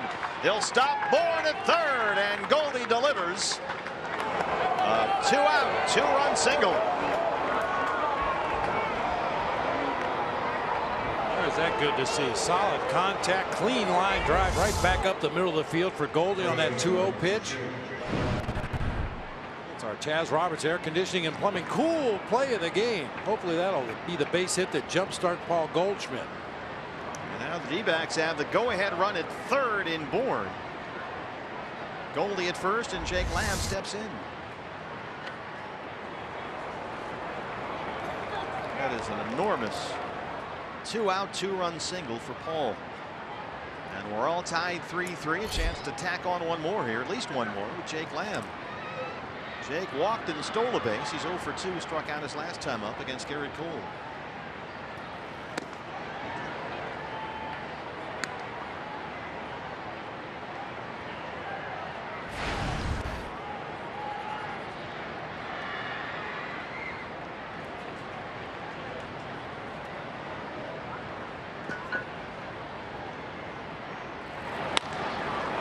Drives it to right. Polanco is there. Diamondbacks strand 2, but they get 2. Goldie's 2-run single is tied it at 3.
here in Pittsburgh. 3-3 ball game right now. And hey fans, if you can't catch the games on TV, you can stream them live on your mobile device with the all-new Fox Sports Go app. Download the app and take Fox Sports Arizona and Diamondbacks baseball with you wherever you go. We go to the bottom of the 6th in what is now a 3-3 ball game. Starling Marte leads it off against Patrick Corbin.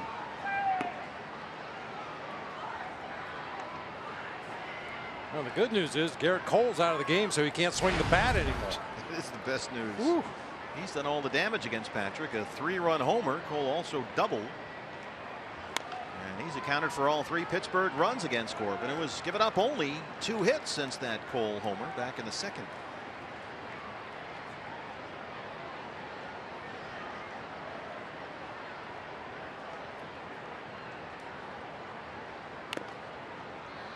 One and 2. Patrick has turned in a very solid bunch of starts this month, unbeaten in May, as we talked about earlier. And the fatigue factor, Bob, that we saw following the Tommy John surgery that Chip Hale mentioned a lot. It was a problem that was still cropping up in April, but it seems to have really lessened for Patrick here in May. The stuff when he's out there trying to pitch deeper into the game seems to stay sharper longer. And he opens up with a strikeout of Marte. Yeah, we showed you the numbers earlier. First time through the order, second time through the order, and third time through the order. And even with the eye test, you watch Patrick Corbin in the games that Chip Hale has come out to take him out of the ball game. He didn't want to leave. You know, he felt he still had a lot of gas left in the tank. Really good to see Patrick stretching it out. Yeah, he started this road trip with a win, looking to finish the trip with another victory this afternoon. He's been outstanding all month long. Gets better and better through the lineup as he gets deeper into the ball game. Francisco Cervelli now. Patrick in 4 previous starts this month, unbeaten, with an ERA under 3.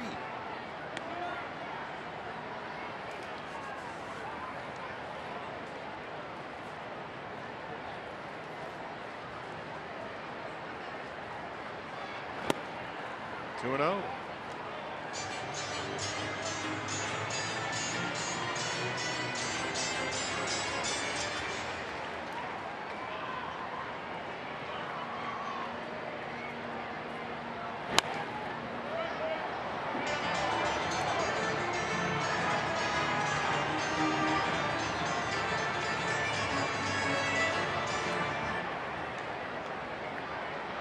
Patrick a winner in his previous start. That was the opener in St. Louis last Friday. Just 2 runs on 4 hits. He worked into the 7th inning in that ball game. Trying to at least get through the 6th in this one. But a behind on Cervelli, 3-1.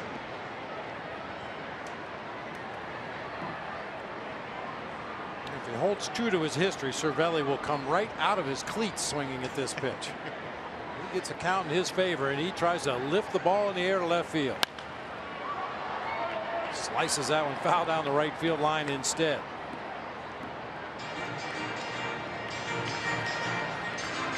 He's really trying to lift it a lot. I mean, that's one reason why he's not hitting for much power this year. He's hitting far fewer fly balls than ever before in his career. Polanco will be next. 3-2. On the ground and up the middle, a base hit for Cervelli. Hey fans, do you have any plans for your Memorial Day? Well, why not spend the afternoon at Chase Field? The D-backs take on the Astros. First pitch is at 1:10. The first 20,000 fans will get the D-backs barbecue apron, courtesy of IHOP. For tickets, visit dbacks.com. Big Memorial Day weekend coming up, fans. 3 against Andy Green's Padres. Friday, Saturday, Sunday. 2 against the Astros on Monday and Tuesday. A little 5-game homestand. dbacks.com/tickets. We'll see you there. Should be a fun weekend. 1 on, 1 out for Polanco. He's had an enormous series. 7 for 11. He singled and scored back in the 2nd. Struck out his last time up. Here's a strike for the one. Polanco does all right against lefties. He's .250 this year versus left-hand pitching, and he's got 1 home run off a left-hander. That came against Corbin last month at Chase Field.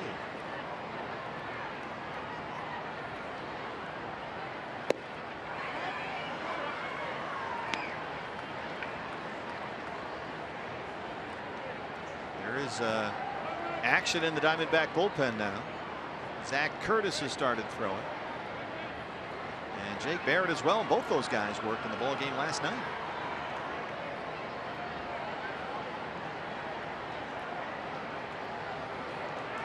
Cervelli takes off. Polanco rolls it the other way. Jake Lamb in front of Owens gets the out. They move Cervelli along. 2 down.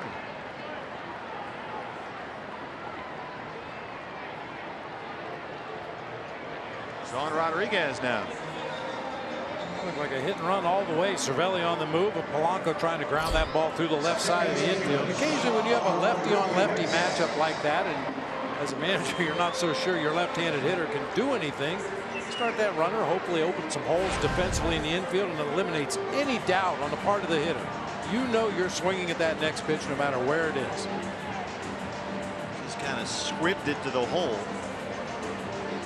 More out to get in the inning for Patrick. Rodriguez 0 for 2. He has struck out twice. With Cervelli's, he's a talker out there. He's always chirping away. He'll engage anybody on the bases. A little discussion with Gene Segura there. Alfonso Marquez behind the plate has probably heard a little more than he would like from Cervelli today. A lot of borderline pitches that didn't go Garrett Cole's way, like that one. Low fastballs down there around the bottom of the kneecaps. Marquez just has not called that pitch for either side today. I think they've already started using the new strike zone. Seen that a lot in this series. 1-0. Curtis and Barrett still warming up in the D-backs bullpen. Patrick behind, 2 balls and no strikes. Rodriguez hasn't played as much now that the Pirates infield has become a little bit more settled. There's Curtis, the lefty on the left, Barrett, the right-hander on the right. Both guys pitched last night. Patrick creeping up on 100 pitches. There's the strike, 2-1.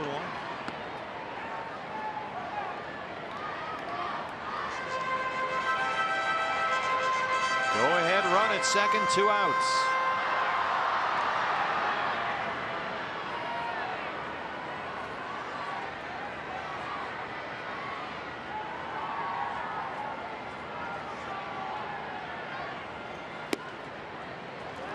Three and 1.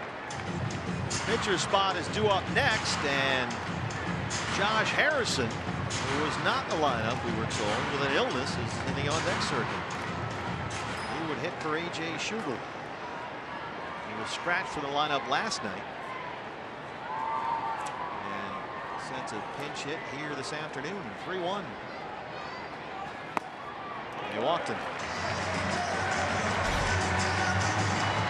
Second walk issued by Patrick Corbin. Pirates have 2 on and 2 out. We'll see what happens after Harrison is announced. He's got Barrett, the right-hander, ready. And Chip Hale's going to go get him.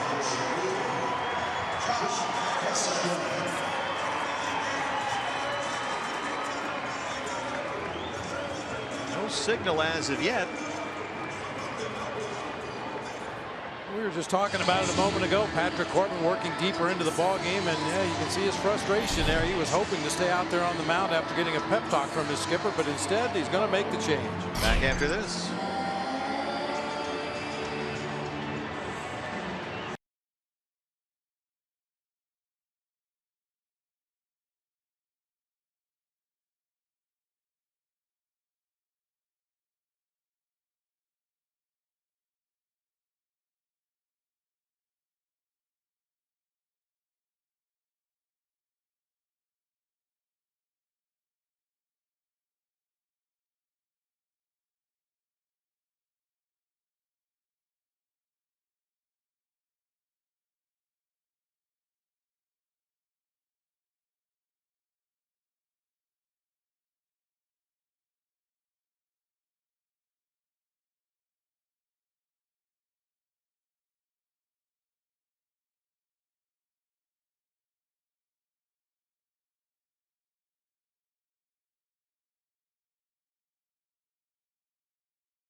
It's the rookie right-hander Jake Barrett. 18 appearances for Jake this year, a 2.41 ERA.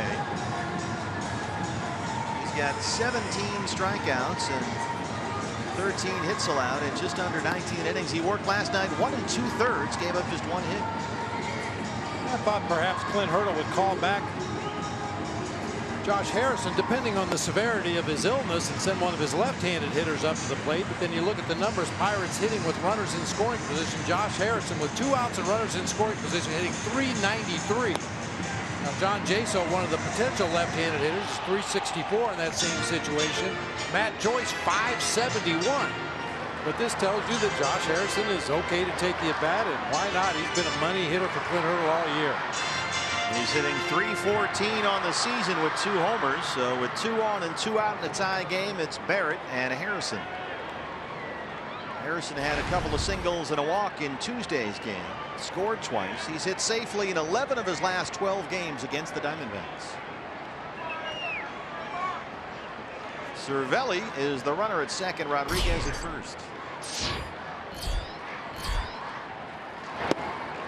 Ball 1.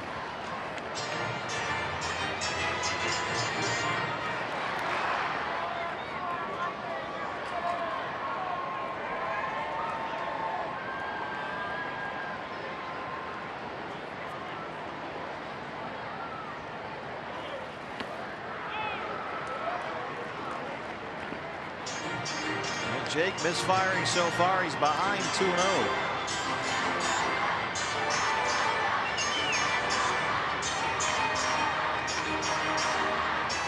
Hurdle, Dave Joust, the bench coach.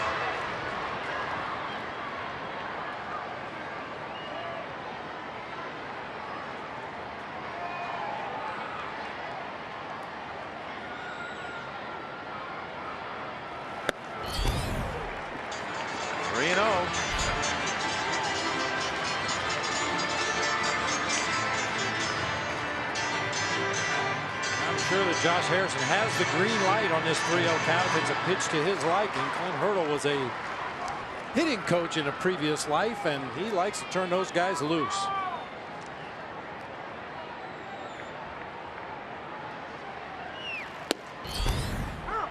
A strike in there at 95.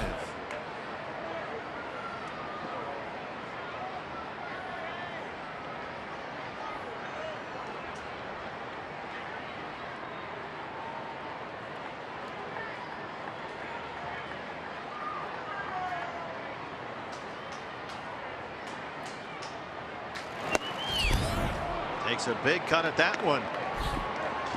Swung at ball 4 there. It's a full count, 3-2. Like he's really committed to that swing. That was a fastball away, probably out of the strike zone, but took a hack at it anyway. Jordy Mercer, the shortstop, would be next. 2 on, 2 out, 3 balls, 2 strikes. There go the runners. Lifted along the right field line. Goldie going to give it a look. He's got room, and it's in the seats.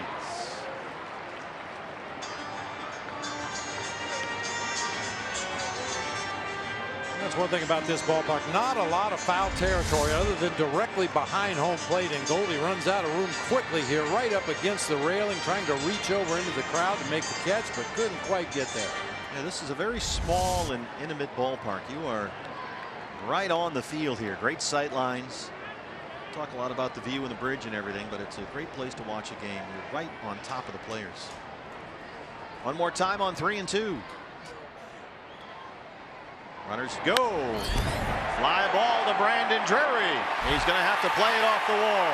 Cervelli scores. They are waving Rodriguez. He will score, and it's 5-3 Pirates. Josh Harrison, a 2-run double.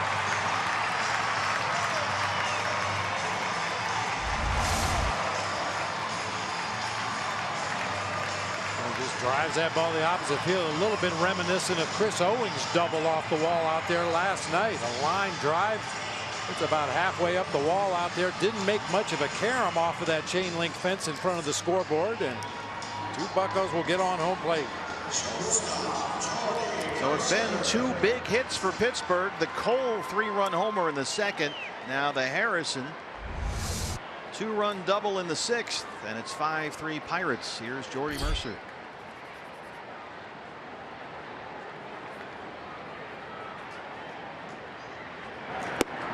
Mercer 0 for 3. There's a strike.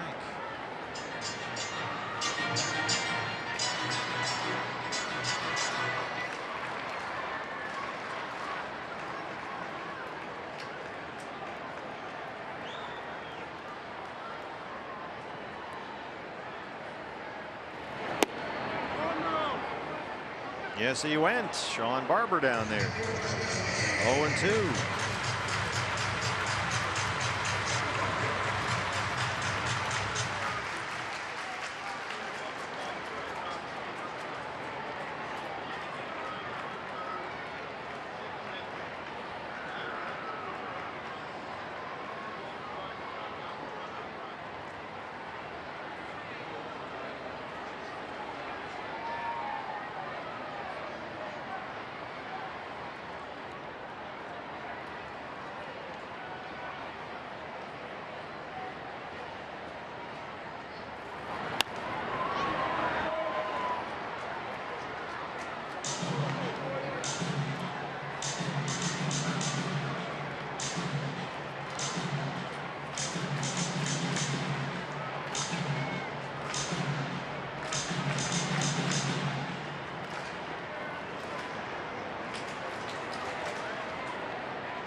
Lifted up to first base for Goldie. And he's got it in fair territory. That ends the inning, but Harrison's double makes it 5-3 Pirates.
At Pittsburgh, set for the 7th inning. Diamondbacks trail at 5-3. Time for the Jimmy John's delivery of the game. And Bob, every time the Diamondbacks get in trouble, it's the lower parts of the order that get them back in it. It started with a Corbin single in the 6th, then Segura. Bourne walked, and Goldie came up with a big hit to tie the game. Yeah, Corbin's second hit of the game, Segura's second hit of the game, the walk to Michael Bourne, and then Paul Goldschmidt with that line drive into center field. That was really good to see in that inning. The Pirates now have a 5-3 lead, and on from the Pittsburgh bullpen, it's the left-hander Kyle Lobstein, recalled from AAA Indianapolis yesterday. He began the season with the Pirates, got sent down to the minors earlier this month, but now he's back up here. He's a long man back there, usually gives Clint Hurdle 2 or 3 innings at a time, and he's on here to start the 7th. Brandon Drury, Chris Herman, Chris Owings due up.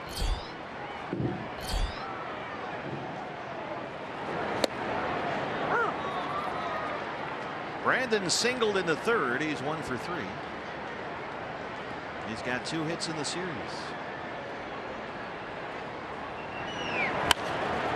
Up the middle, a base hit, make it 3 hits for Drury. 2 for 4 today. Leadoff man aboard. Get those runs right back. It's the 11th hit for the Diamondbacks, but they've scored only 3 times.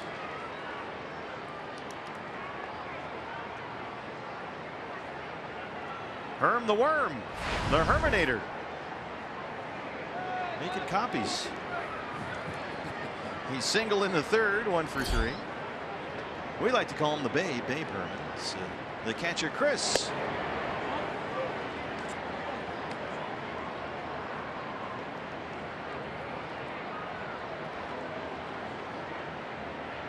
Chris Herman hitting .390 this month.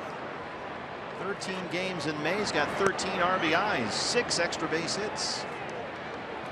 Cervelli wants a word. He says the most important thing for him has just been to go out there and get some consistent playing time. And boy, what a difference that seems to have made for Chris Herman. I guess it would make that difference for anybody. Sure. You know, seeing that live pitching, you can only simulate so much in the batting cage, hitting off of coaches or off of pitching machines. You really have to get out there in the batter's box and face guys that are trying to get you out. And the more you do that, the more confidence you have, better your chance of squaring one up and doing some damage. That was quite a pep talk from Francisco Cervelli there. That was like in the corner of one of the Rocky movies. Went out there and just watch this. How about that? Well, it didn't work because Herman walked, so the first 2 have reached in the Arizona 7th. They're the tying runs. Hey fans, anytime the D-backs score 5 runs or more, Taco Bell is giving away 3 free tacos with the purchase of a large drink between 4 and 6 the following day at participating locations. Did you ever do that to a pitcher? No, I didn't like to touch pitchers. I wouldn't think so. Well, they bring in the lefty and he walks the lefty. And so Clint Hurdle is walking out there to take the baseball. Diamondbacks down 2. Have the first 2 on in the 7th. Back from PNC Park after this.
Team in Indianapolis yesterday. It's the right-hander Rob Scahill, his 9th appearance of the year. The ERA is at 6.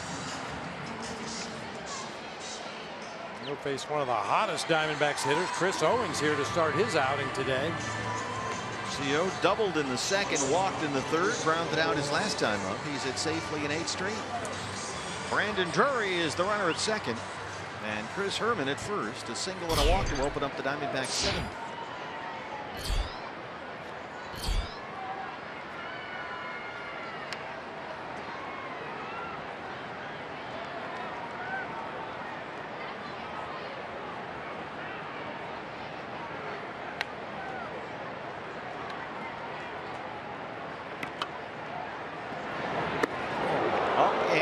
Again from a Pirate pitcher. And again, the first pitch. That's how we started the game with Cole and Segura. Another one up by the head. Right at Chris Owings' face. Time and time and time again with this team.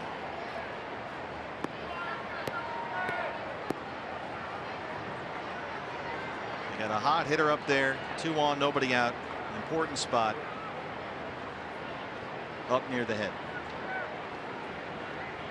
1-0 pitch.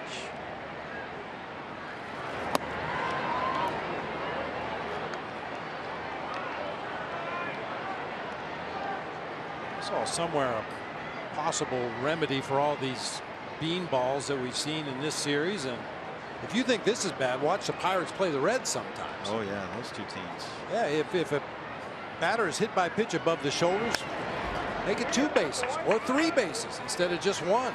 Good idea. And if you hit the guy in the head, you should be ejected automatically. Yep. Instantly. No warning, nothing. Gone. Ejection, suspension, whatever you want. Just make it completely off limits. 2-1 pitch. 2-2. With all the talk about the bean balls yesterday on the pregame show, you may have heard Mickey Cochran, the Hall of Fame catcher for the Tigers, got hit in the head by a pitch in 1937 and ended his career. Spent 6 weeks in the hospital. He was near death.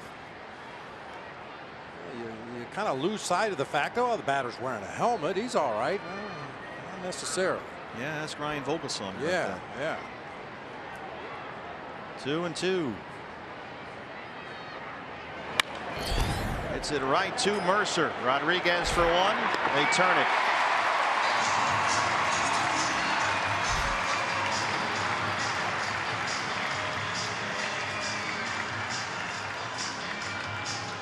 Another ball struck well by Chris Owings. Unfortunately, this time right at Jordy Mercer for an easy double play. So now it's Drury at third. 2 outs for Yasmani Tomas, who's 0 for 3.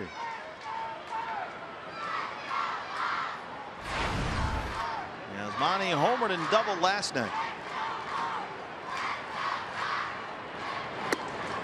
And that's exactly what Chip Hale talked about before the game today. Yasmani will chase unhittable pitches, which is why he's batting 8th, because sometimes he will hit them up around his neck or right at his chest or balls in the dirt. But more often than not, he's swinging at them, which is not what you really want to see. Yeah, I think a couple times this year he swung at pitches that were meant to knock him off the plate, knockdown pitches, and he swung at them anyway. Because as Chip told us today, the 8th place hitter sees a lot of those pitches with a pitcher batting behind him. And Yasmani has a knack for hitting them. This is out to Polanco, who makes a sliding grab. And the Diamondbacks get a threat going. First 2 reach in the inning, but a double play ball and a sliding catch by Gregory Polanco end the threat and keeps it 5-3.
PNC Park, Diamondbacks trail the Pirates 5-3. Above all, 5 Pittsburgh runs have come from the 9 spot in the order. How about that? A 3-run homer by Garrett Cole back in that second inning against Patrick Corbin. And Cole comes up again in the 4th inning, doubles to the gap in right center field.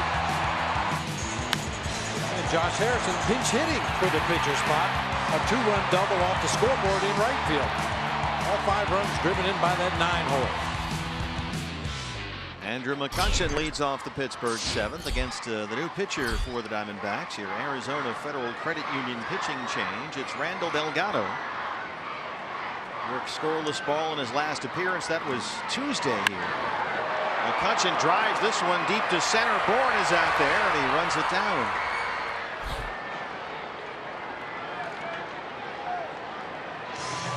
McCutchen 0 for 3. Randall 21 appearances, 23 in a 3rd innings. A 5.40 ERA. And again, Chip Hale told us before the game today they will meet once we get back to Phoenix about middle relief. Josh Colminter will rejoin the team this weekend. And Chip said they will have some very interesting discussions about where the bullpen is right now. David Freese.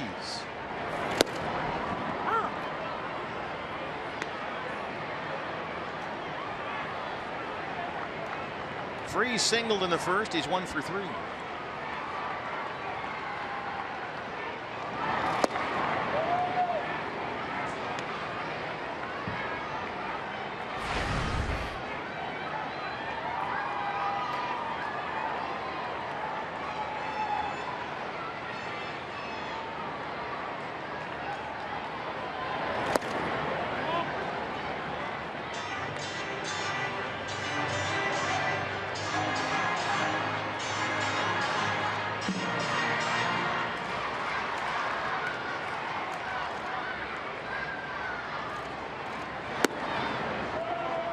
Three and 1.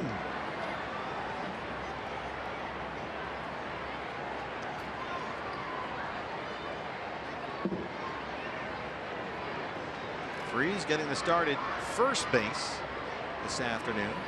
John Jaso sat against the lefty Patrick Corbin. Fights that one off, and it's a full count 3-2. Freese singled Tuesday. Hit that long home run into the Pirate bullpen in the 5th inning last night. The final pitch that Ruby De La Rosa threw. That was last night when he started at 3rd, wound up at 1st. He started at 1st here today.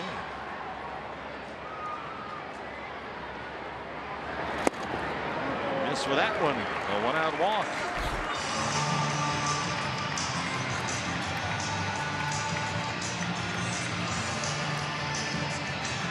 Brings up Jung Ho Gun.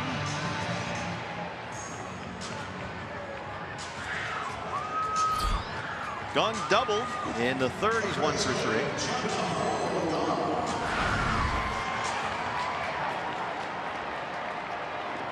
Gung has put up some very good numbers since he first came back first week of May after that serious knee injury.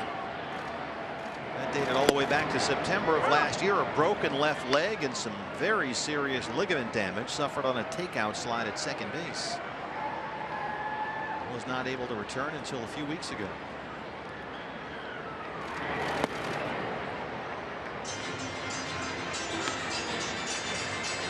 It could just be our camera angle in center field. It looks like Randy Delgado is showing a little more across his body than he usually does. Not to the extent of a Jake Arrieta or somebody like that, but it looks like that lead leg and lead foot coming down a little bit more on the 3rd base side than we're used to seeing. Generally, he goes straight at his target. And sometimes that's a byproduct of pitchers digging that hole up there in the front of the mound, and you end up landing on the side of it or on the front of it instead of right in the middle of that hole, and he might just be making an adjustment so his foot comes down on solid ground.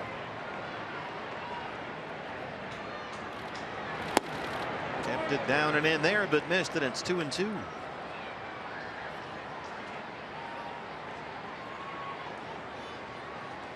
You watch Jake Arrieta, and he steps straight toward the 3rd base on deck circle and then fires back to home plate. Well, the way he's pitched, may see more guys trying to do that.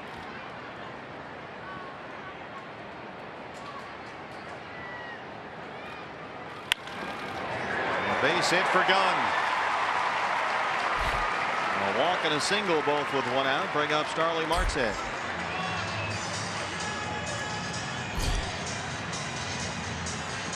So Gunn 2 for 4.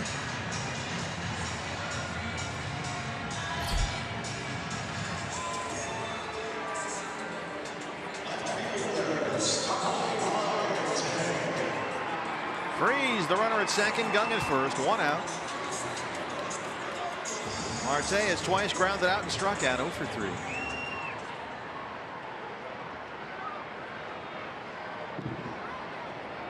Again, he's got that buggy whip with the bat.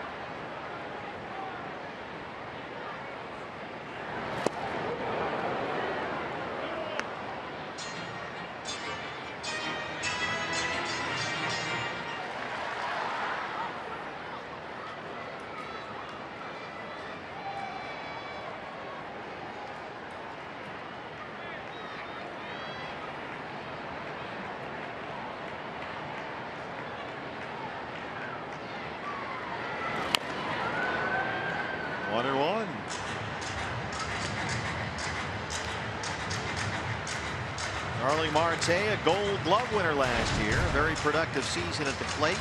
Hit just under 290, 19 homers, stole 30 bases. And you see his numbers this year. Trying to walk off that foul ball he hit off his front foot.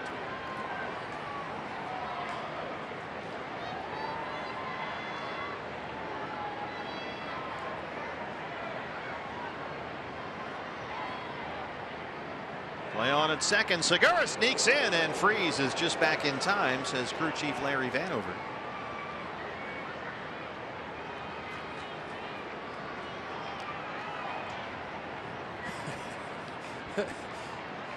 That's common among all players nowadays. After a play, after an at bat, after a strikeout, whatever it happens to be, look at the big board. Gotta watch and see what happened, even though you were just involved in it.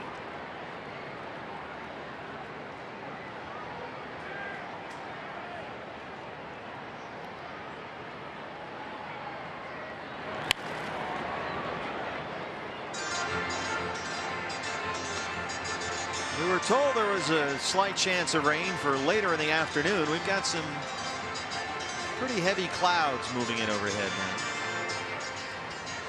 now. I'm assured by our staff that it will not rain. Surrounded by Midwesterners. We're not too far from Coshocton. Well, I can tell you with much confidence that either will or it won't. We'll go with that. You never know. Oh, Chris Herman got hit there.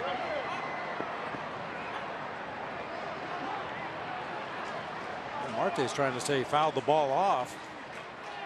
Yeah, the runners have moved up. Let's see. Chris grabbed at his hand. Got him, on the forearm, left forearm.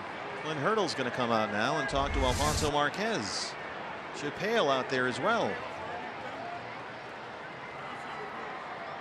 Boy, Chris grabbed for that forearm immediately. The ball got behind him. The runners moved up.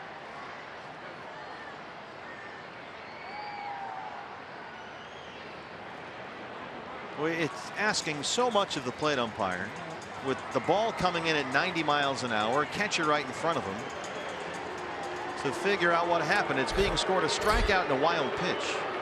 So Marte strikes out. The runners advance. 2 down now, second and third. And Cervelli is the hitter.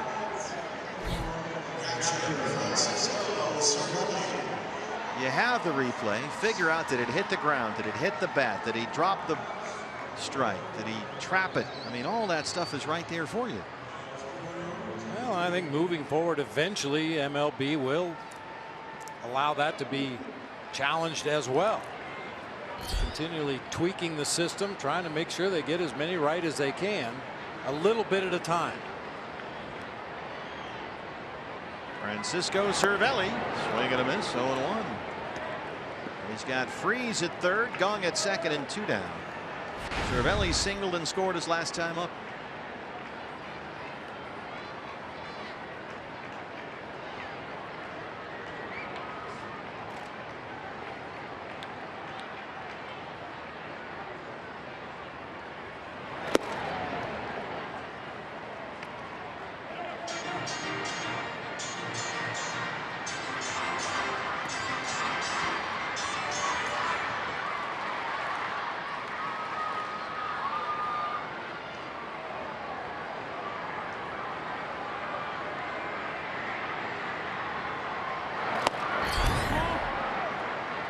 2-1.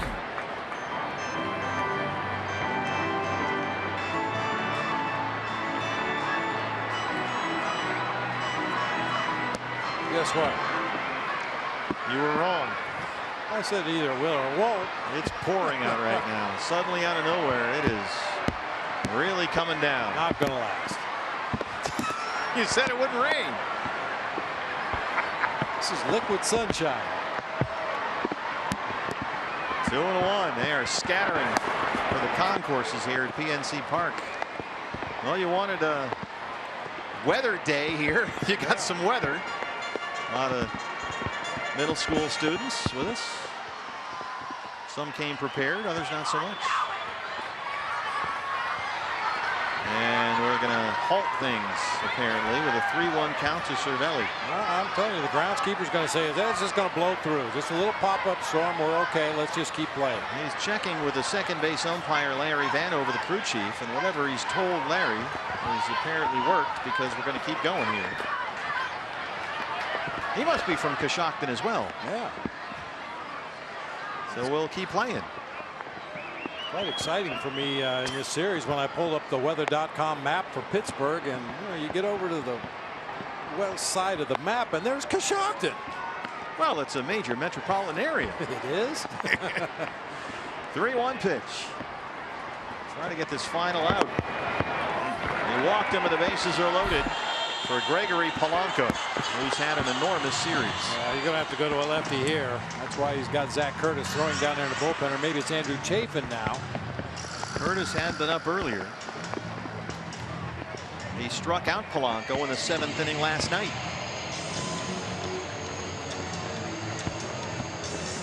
But yeah, it looks like Chafin who's coming into the ball game. I believe Ricky Weeks is going to go to right. Brandon Drury is going to move to left, and Tomas is coming out of the ball game. We'll sort it out when we come back.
Like the weather, it seems, Brandon Drury will move from right field to left field, replacing Yasmani Tomas.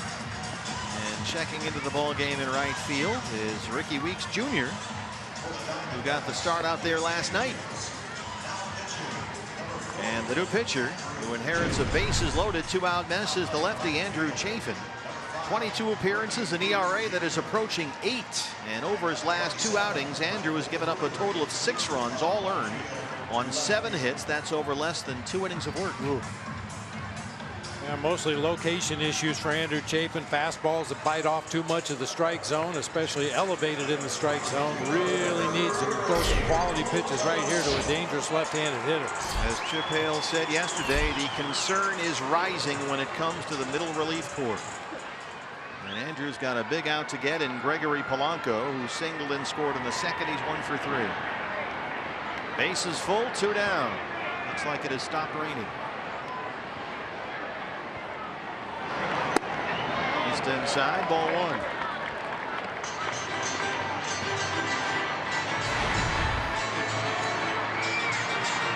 Polanco has 7 hits in the series, including 2 doubles and a homer. Freese is at third, Gong at second, Cervelli at first.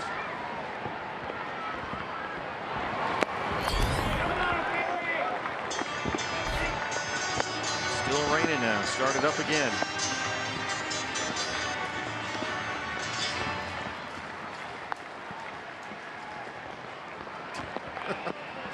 That's a good look. Keep the hat dry.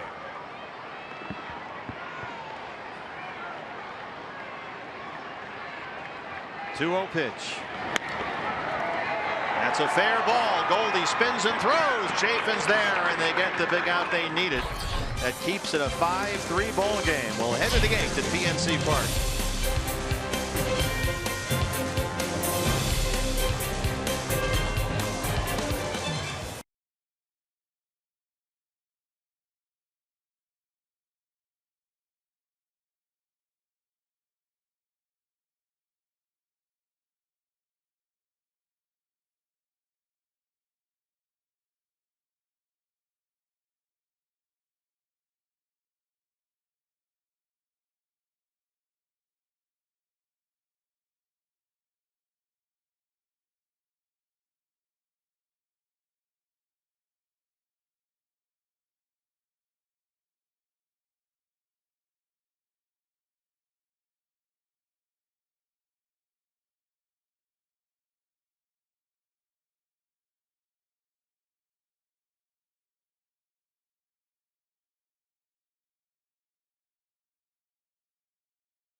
Summary. Pirates scored the big blow in the second inning, a 3-run homer by the pitcher Garrett Cole off Patrick Corbin, who been saved to a 1-0 lead. And then after Paul Goldschmidt's 2-out 2-run single in the 6th tied it in the home half, the Pirates got a 2-run double in the 6th from pinch hitter Josh Harrison to take a 5-3 lead. New pitcher for Pittsburgh. We saw him the ball game last night, throwing 98 and 99 miles an hour consistently. It's the right-hander, Tally Feliz. Gave up a base hit to Ricky Weeks Jr. in the ball game last night, then struck out Paul Goldschmidt and got a line drive double play off the bat of Wellington Castillo right at the second base. And Ricky Weeks Jr., who was double switched into the ball game into right field, will lead it off.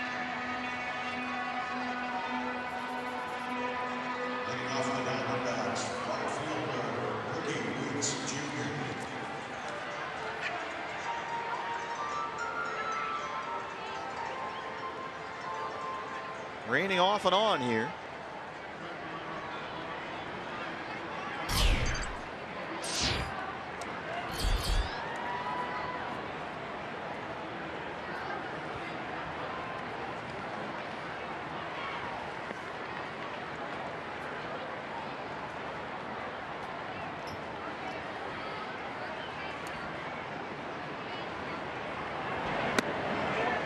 Ball one from Feliz.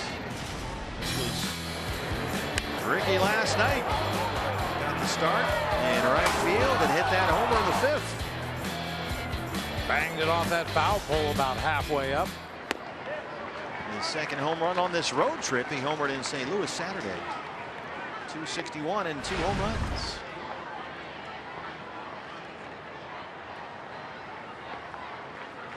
He hit the ball hard all night last night. He homered, singled, had a smash to shortstop, a ball in which Jordy Murphy made a very nice play.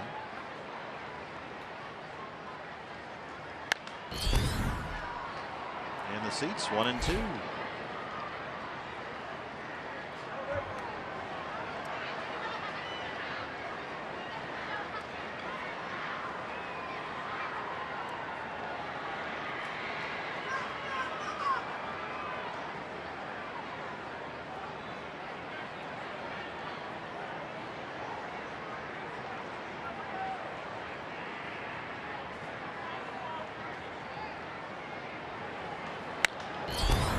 Fly ball left field, backing up Marte at the track, at the wall, and he's got it. He took a home run away from Ricky Weeks Jr.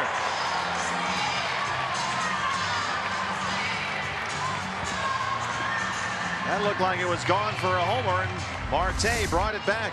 Another nice swing by Ricky Weeks. Got some backspin on that fly ball to straightaway left. Marte never takes his eye off the ball, reaches up above the fence. Looked like he took, for sure, extra bases, possibly a home run.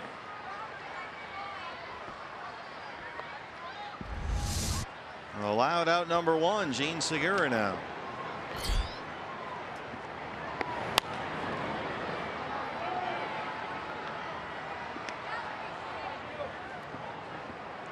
Gene always smells his bat when he fouls the ball off like that. You ever notice that? Yep. Can you smell burned wood? That was what Ted Williams always asked, right? I don't even know if they make wood burning kits anymore, but they used to have them when I was a child. Yeah, I had one. I remember those. Polanco in right. And he's got it in foul ground. Another nice catch by a Pirate corner outfielder up against the fence. The only reason I say that is because that's what it smells like when you foul that ball off with a horse hide in the wood, and you can smell it on the barrel of the bat. Nice running catch by Polanco, and there's one of those short fences again, mid-thigh. Well, that on Polanco, that fence behind him is mid-thigh. It could be a 10-foot fence.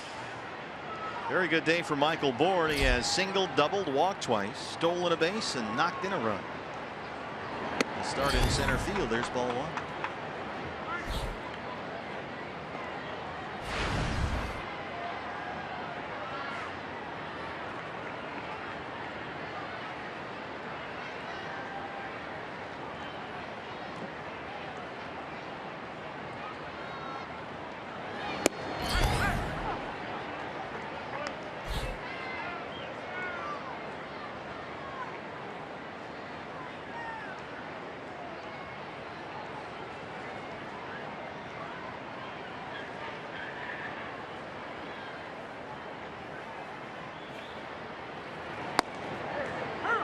Two and 1.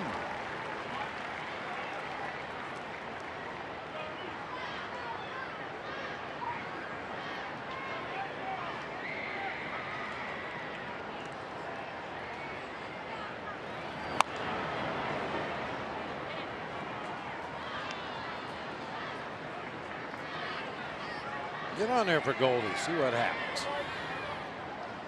I'd like to think that line drive RBI hit into center field last time up. Goldie, remember what it feels like to square up a ball.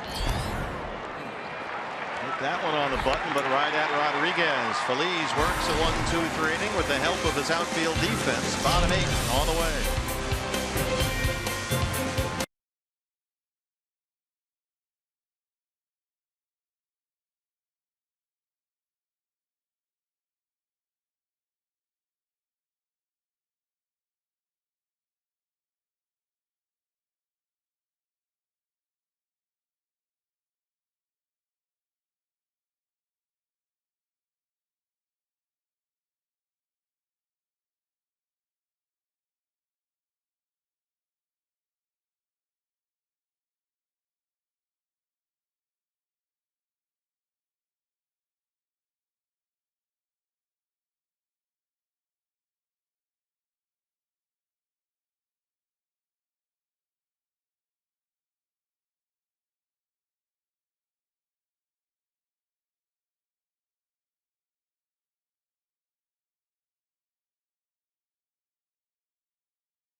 Diamondbacks have out-hit the Pirates, but the Pirates lead where it counts, 5-3.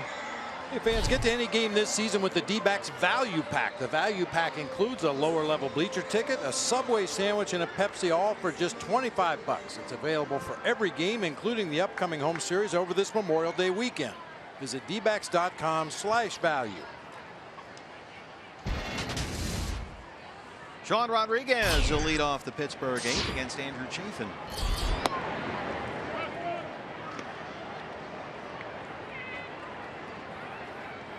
Rodriguez walked and scored his last time. He's also struck out twice.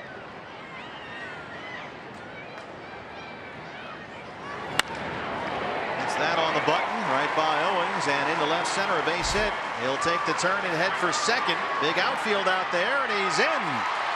Sean Rodriguez, a hustle double, his third this year.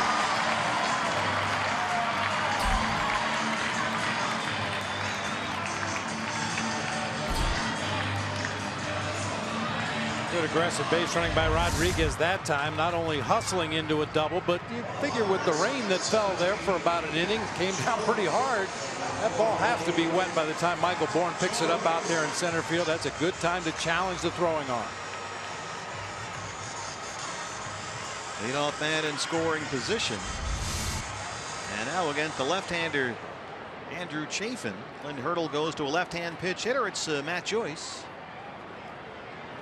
Doubled as a pinch hitter in the 8th inning last night. Hit a ball deep to center that just missed going out of the park. He's already homered 5 times this year. And now some bright sunshine coming out from behind the clouds. Yeah, the only right-handed bat available for Clint Hurdle off the bench today after using Josh Harrison back in the 6th inning would be the backup catcher Chris Stewart. And most managers don't like to use that backup catcher unless it's an absolute emergency. Joyce is a guy that throughout his career with Tampa Bay and then in Anaheim as well would always sit against lefties more often than not. But he's done very well in this role. 6 for 20 as a pinch hitter, including 3 home runs.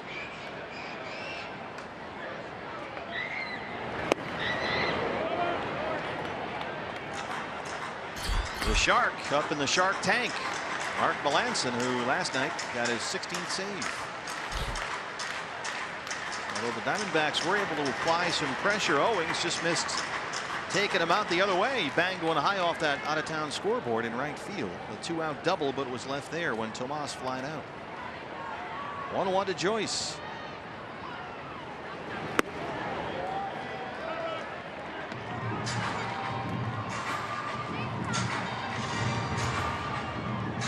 We got lights, we got sun, we got rain, we got clouds, blue sky, the whole thing. The old saying, if you don't like the weather, stick around 5 minutes. You get a lot of rain here in Pittsburgh. 2-2. NL Central can be a tough gig. You got one ballpark with a roof, right? Milwaukee.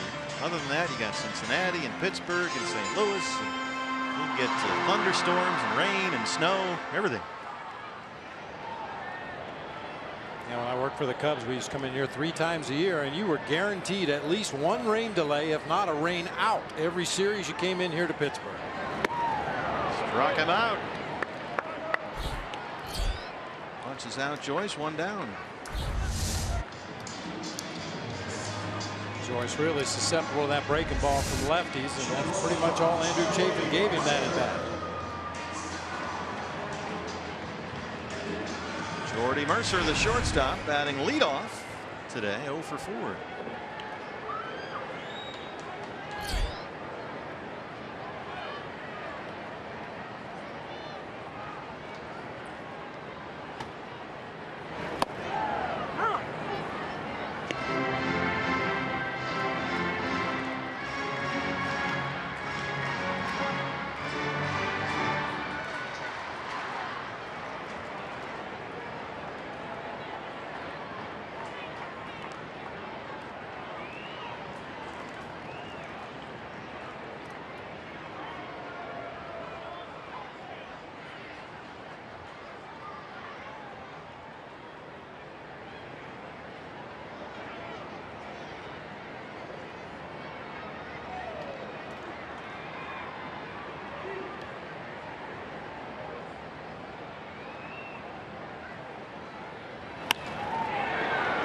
field. Bourne coming in. It drops in front. Rodriguez had to hold up.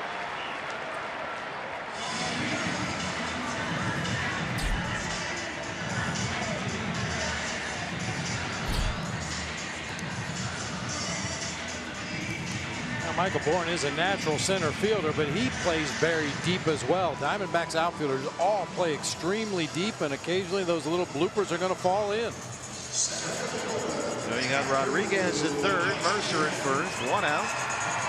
For the franchise, Andrew McCutchen. McCutchen walked in the first. He's 0 for 3.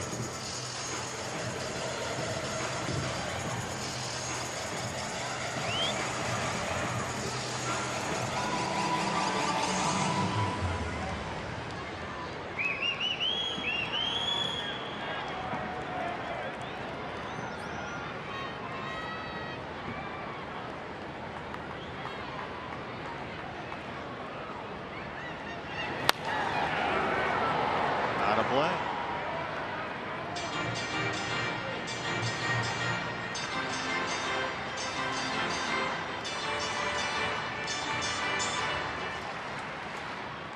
Getaway day here. Both clubs will get on an airplane after this. We go back home. The Pirates go to Texas.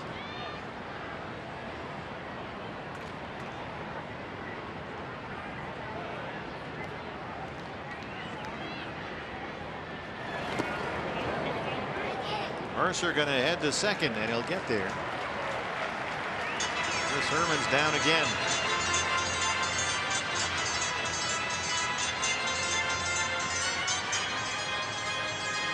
I think they ruled that a stolen base. The only way that could be a stolen base if Mercer was on the move as that pitch hit in the dirt. Unfortunately, Chris blocked it with a body part he'd rather not. Well, we saw him. Chip Hale's going to come out here with Ryan DePanflo. Chris took one in the Cup, I believe it was in St. Louis. 2-on-1 road trip. That's two too many. Where they have now changed the scoring, and it's a wild pitch charged to Andrew Chafin to put Mercer at second. Just as a point of rule, if the runner at first base is breaking for second right away and the ball goes in the dirt, he's credited with the stolen base. But Mercer clearly didn't run until he saw the ball in the dirt, so that has to be an advance on a wild pitch.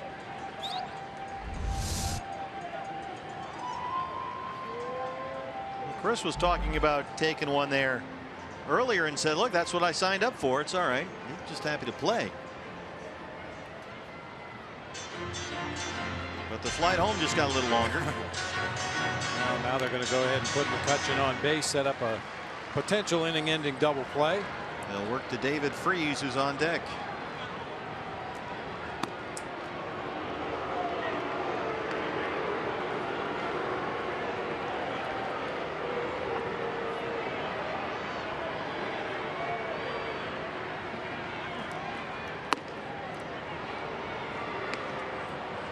In the time that it takes Gregory Polanco to back out of the box after taking a pitch and not swinging, readjust everything and get back in, you could have walked Andrew McCutchen intentionally twice. Yep.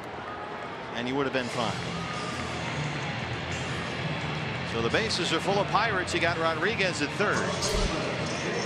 Gordy Mercer, the shortstop, is at second, and Andrew McCutchen at first.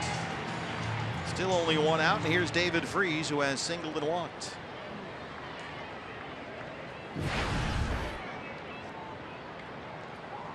Freese much more of a double play candidate. He's grounded into 6 already this year. Andrew McCutchen had a possibility as that at bat started, but he's only grounded into 1. After the wild pitch, no sense pitching to Andrew McCutchen. Set up the double play with a guy that's likely to hit into 1.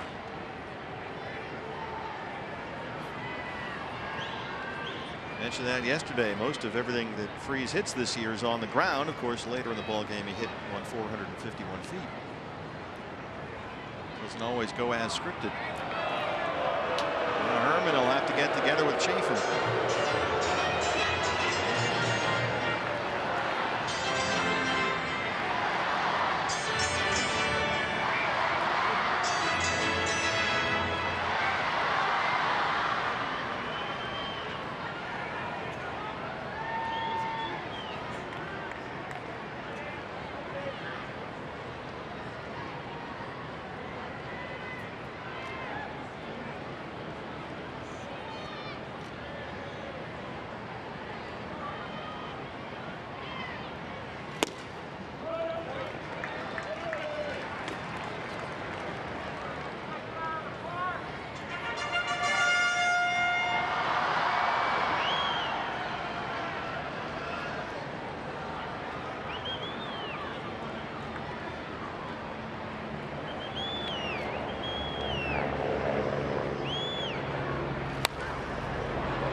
that time with a fastball at 93. Freese was well late on that pitch.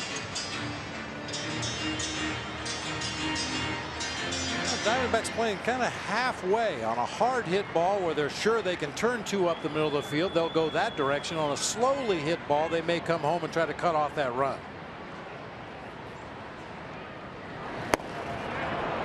1-2. Another fastball from Andrew Chafin.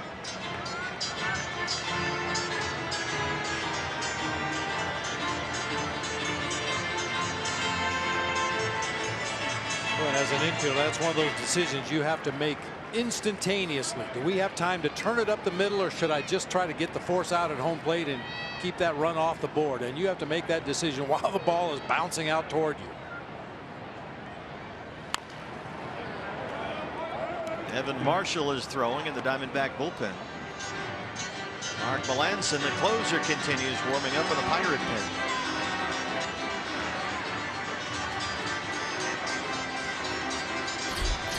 Evan Marshall and Garvin Alston, the bullpen coach.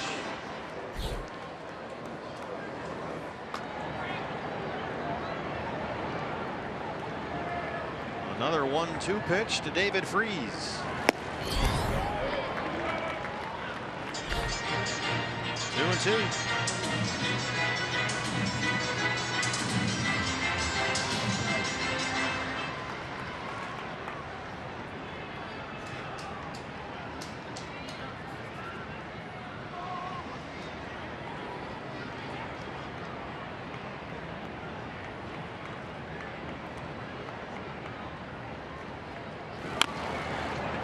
Swing and bunt, and it spins foul. We'll do it again. 2 balls and 2 strikes.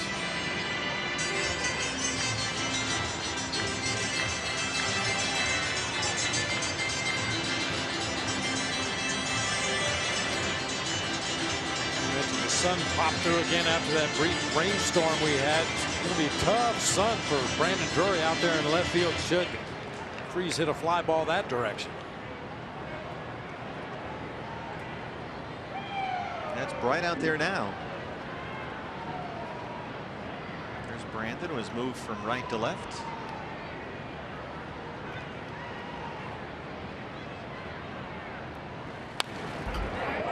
Reaches out, another fastball from Chafin at 94, and it stays 2 balls and 2 strikes. Bases full of Pirates, 1 out here in the 8th. Diamondbacks in the 9th will have 3, 4, and 5. Goldschmidt, Lamb, and Drury, with Melanson warming up in the bullpen.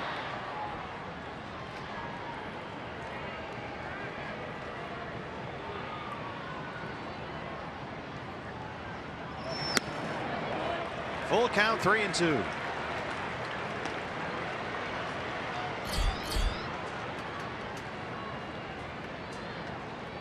Jung Ho Kang on deck. Rodriguez doubled to lead off the inning. Joyce struck out. Mercer single. Went to second on a wild pitch. McCutchen given the free pass. Now a full count on David Freese.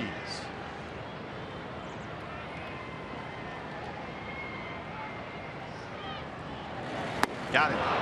Big out number 2 for Andrew Chafin.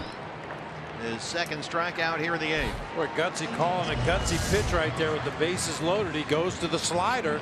Gets Freese to swing right over the top of it after challenging him with a bunch of mid-90s fastballs. Well, Evan Marshall has been warming up the right-hander. Jung Ho Kang is up with the bases loaded and 2 down, and here's Chip Hale to go get Chafin.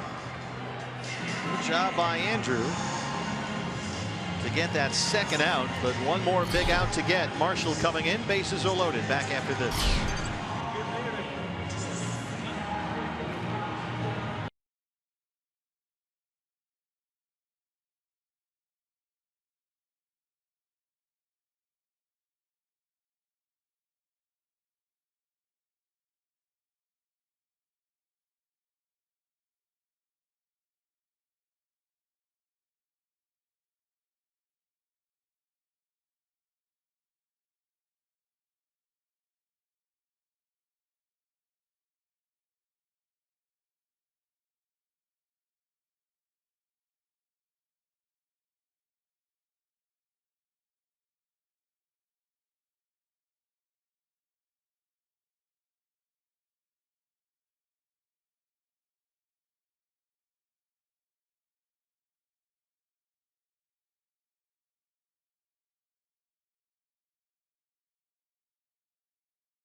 bases full of Pirates, 2 down. New pitcher for the Diamondbacks is the right-hander Evan Marshall.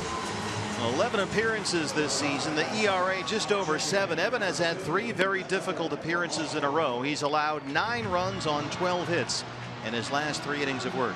Well, you got to turn it around sometime. Might as well be right now. Against the Yankees, the Cardinals, and these Pirates, he's been scored on in his last 3 outings. And this would be a huge confidence boost for Evan if he can get Jung Ho Kang with the bases loaded and 2 down. Kang has doubled and singled. He's 2 for 4.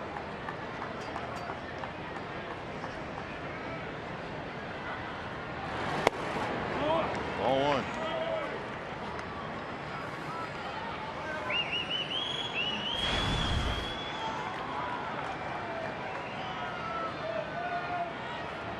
Kang's got 12 RBIs. He's only played in 14 games all year.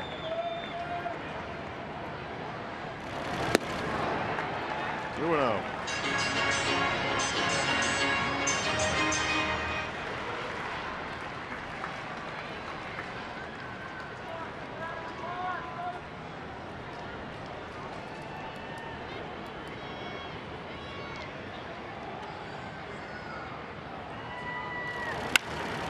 Base hit.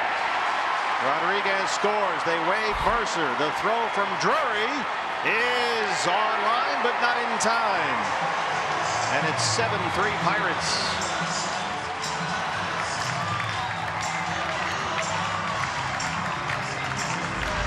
Missed with the first 2 sliders. Comes back with another belt high fastball. Actually up around the letters this time, and Kang rips it through that left side. 2 outs in the inning, runners off on contact, and even though that was a nice throw from Brandon Drury in left field, not nearly in time. Starling Marte now with the Diamondbacks down 4. Still 2 on and 2 out. Marte 0 for 4. He has struck out his last 2 times up. McCutchen, the runner, at second, and Kang at first.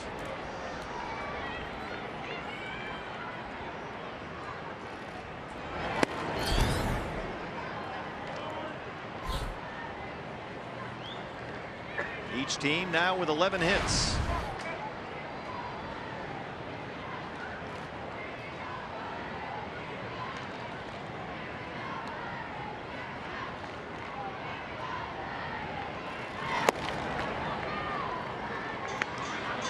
You can't continually pitch from behind to major league hitters. Those 2-0, 3-1 counts are just killers.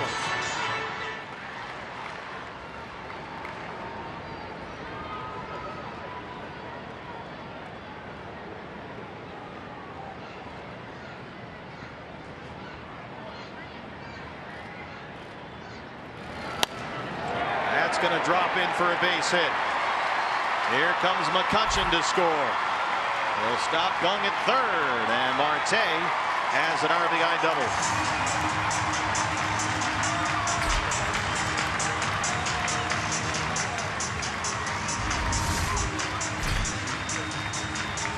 Slider on the outside corner. Slaps it out there into right field. Evan Marshall struggles continue. That wasn't a horrible pitch. Well, McCutchen hurry up right there at the very tail end of that play. He was just going to cruise into home plate, but then there was a play at second on Marte. Had they tagged him out before McCutchen gets on the plate, the run would not have counted. Francisco Cervelli has single, walked, and scored twice. It's turned into a 3-run Pittsburgh 8th.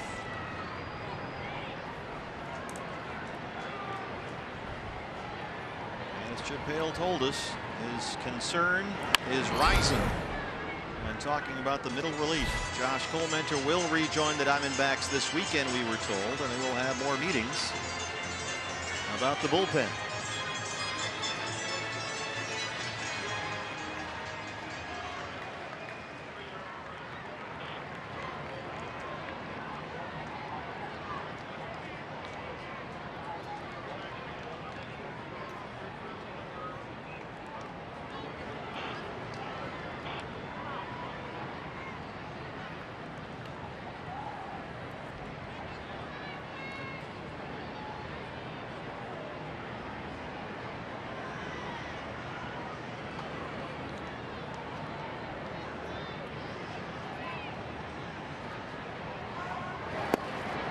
0-2.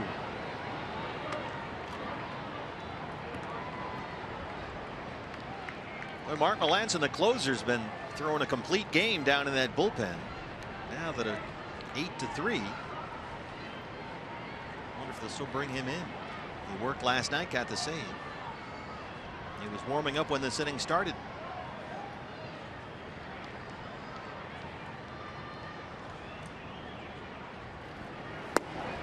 There's the strikeout of Francisco Cervelli. But the Pirates get 3, and as we go to the ninth, the Diamondbacks are down 8-3.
Diamondbacks trying to salvage the series finale, but they will have to put up at least 5 in this inning. They trail at 8-3.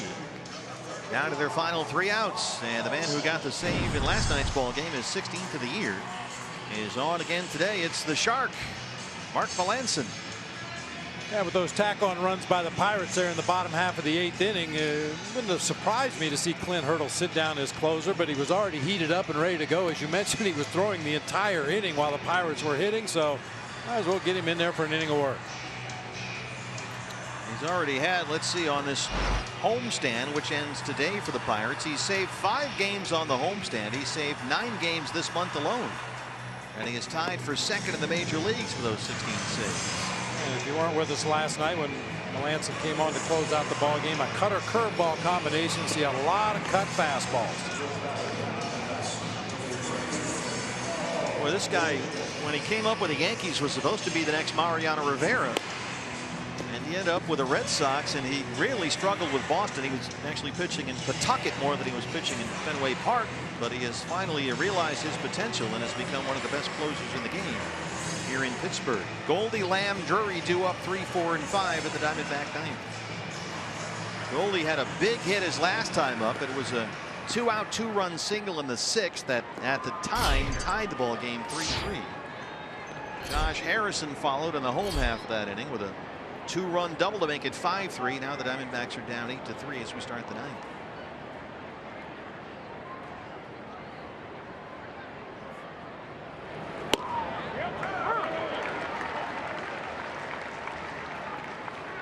That's the thing about Melanson's cutter. He'll throw it to both sides of the plate. We saw him do that last night. Start it right at the right-hand hitter's thighs and break it over the inside corner, or work it on the outside corner and sweep it out of the zone.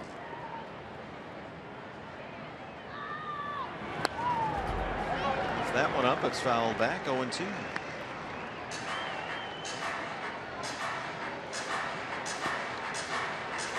Goldie 2 for 11 in the series, both singles. He's got 7 hits on the road trip, all singles. Bright sunshine on the field right now. This is tapped to shortstop for Mercer.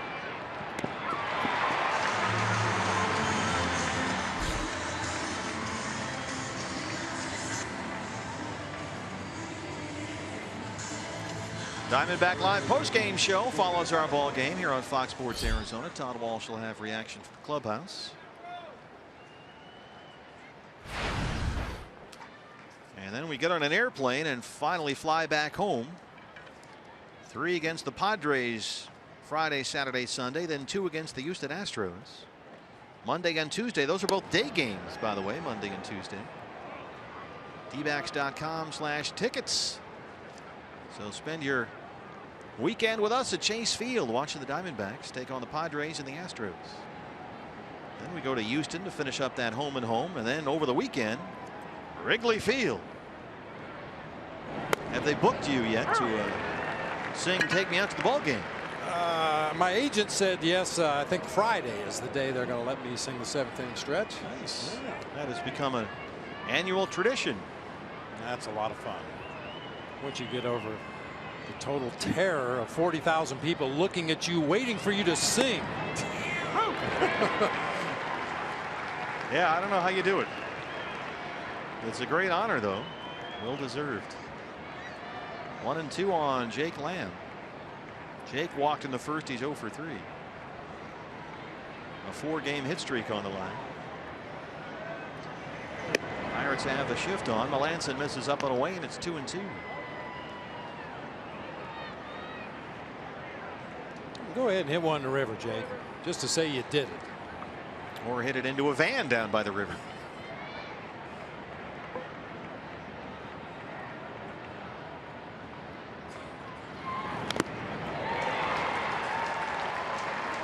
Well, all the rain has moved on. Nice bright sunshine overhead now.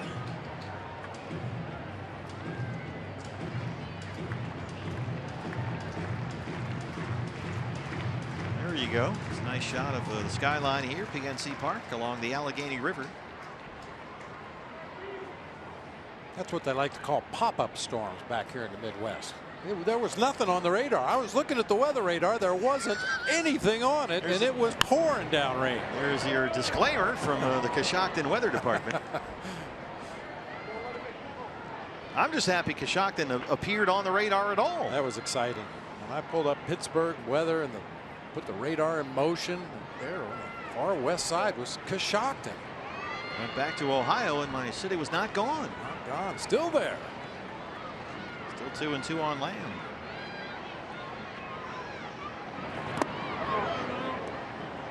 He did not go. Ben May at third.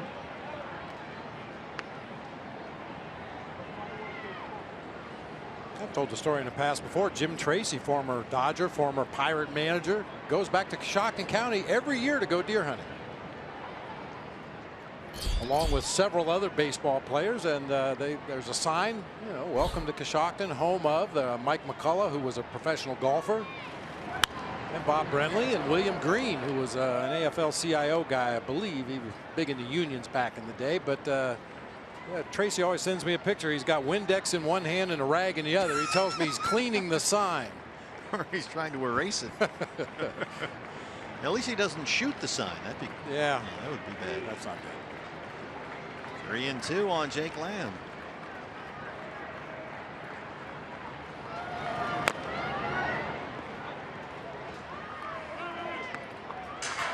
Well, occasionally Melanson's cutter looks like a slider. It has a little downward movement from time to time. Mariano Rivera, you mentioned earlier, his cutter was as flat as it could be, but boy, he could throw it wherever he wanted, whenever he wanted. Yeah, Melanson came up in the Yankee system while Mariano was doing his thing. Up the middle and into center, so make it 5 in a row with a base hit for Jake Lamb, a 1-out single. Melanson was supposed to be the heir apparent, and it didn't work out there, but it's worked out very well here. Brandon Drury, a couple of singles today, 2 for 4.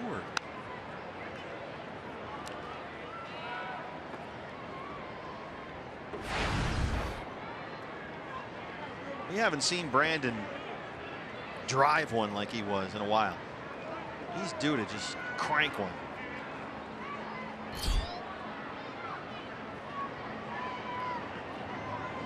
The base hits have still been coming.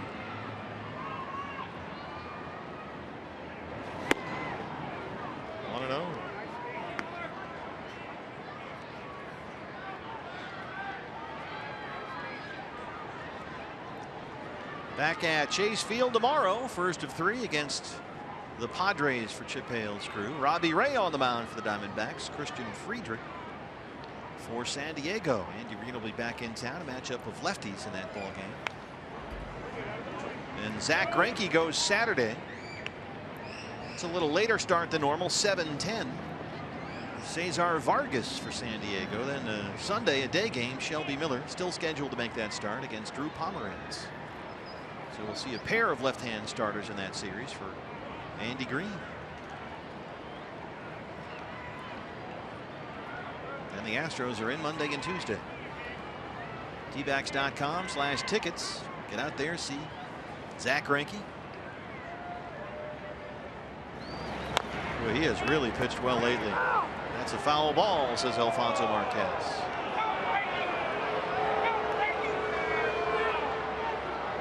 Boy, everything with Cervelli's a debate. It's all drama. I mean, he's really in there. He's squaring off with Marquez right now. Looked like it spun back off of home plate into foul territory before he touched it. I'm not sure what he's arguing. He's showing him right where he picked the ball up, clearly in foul territory.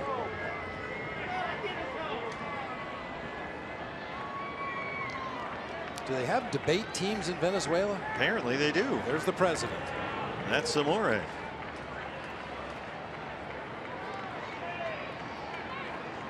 So still a ball and 2 strikes on Brandon Drury. Jake Lamb at first, 1 out.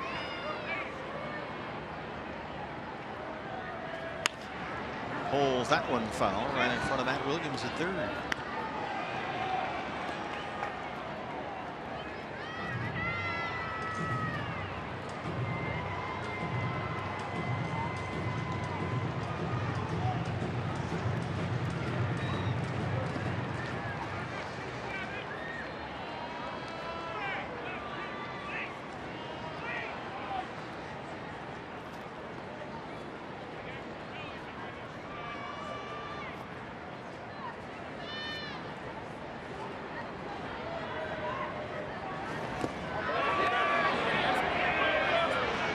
Yes, he went. So a strikeout for Melanson, 2 down.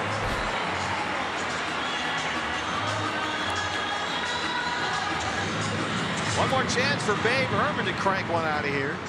Take a shot at that short right field porch. Chris has singled and walked, 1 for 3. Lamb at first, 2 outs. Diamondbacks on the verge of getting swept in Pittsburgh. They would finish 2-4 on this 6-game trip through St. Louis and the Steel City.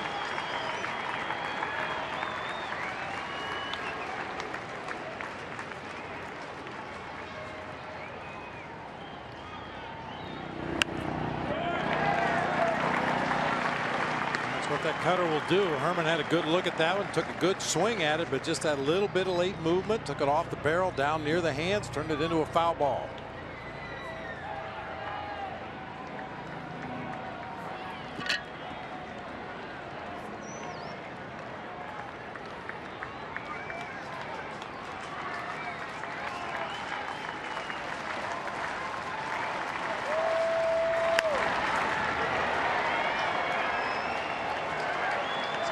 Again.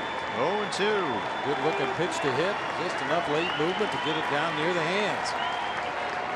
Diamondback Live post-game show is coming up next on Fox Sports Arizona. Todd Walsh will have reaction from the clubhouse. Pirates fans looking for a sweep and looking ahead to later tonight, Game 7. The Penguins hosting Tampa Bay right across the river here. A big sports day in Pittsburgh.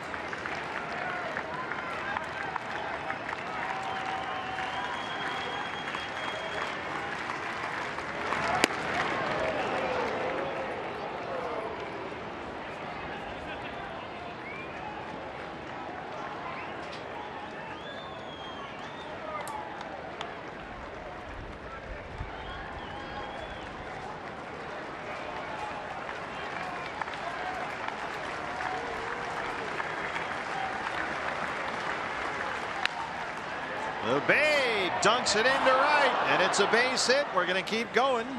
Chris Herman aboard for the 3rd time today, his 2nd single. That's about as well placed a hit as you can possibly imagine. Look at the exaggerated pull shift. He hits it just over Rodriguez, just in front of Polanco. Nicely done. Noonan.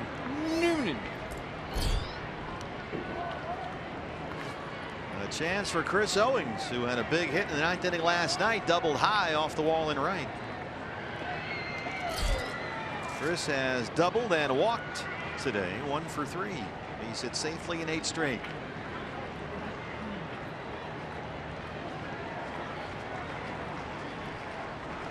Boy, Melanson, between the bullpen warm-up and this 9th inning, has thrown a ton of pitches today. Ball 1.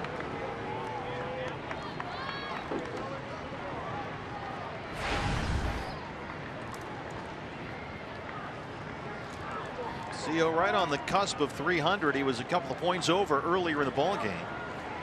Started the day at that 299. That's back where he is right now.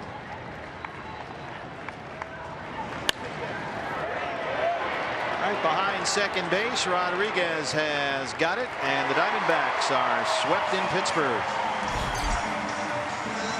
The Pirates moved to 8 games over 500. They have now won 9 of their last 11, but for Chip Hale's ball club, they are swept at PNC Park. They dropped to 7 games below 500 at 21-28. They are now 9 full games behind the Giants in the National League West. That goes without saying. Something's got to change, and change quickly. There's still a lot of baseball left, but you don't want to dig yourself such a deep hole that you can't recover in the second half of the season. So it's a 2-4 road trip. A sweep at the hands of the Buccos here in the Steel City. It started with another pitch up and in. Diamondbacks had a quick lead, but Garrett Cole had a couple of big hits. Another rough outing by the Diamondback bullpen. Diamondback Live, presented by CenturyLink, is next here on Fox Sports Arizona. Reaction from the clubhouse coming up as the D-backs are swept in Pittsburgh. More from PNC Park after this.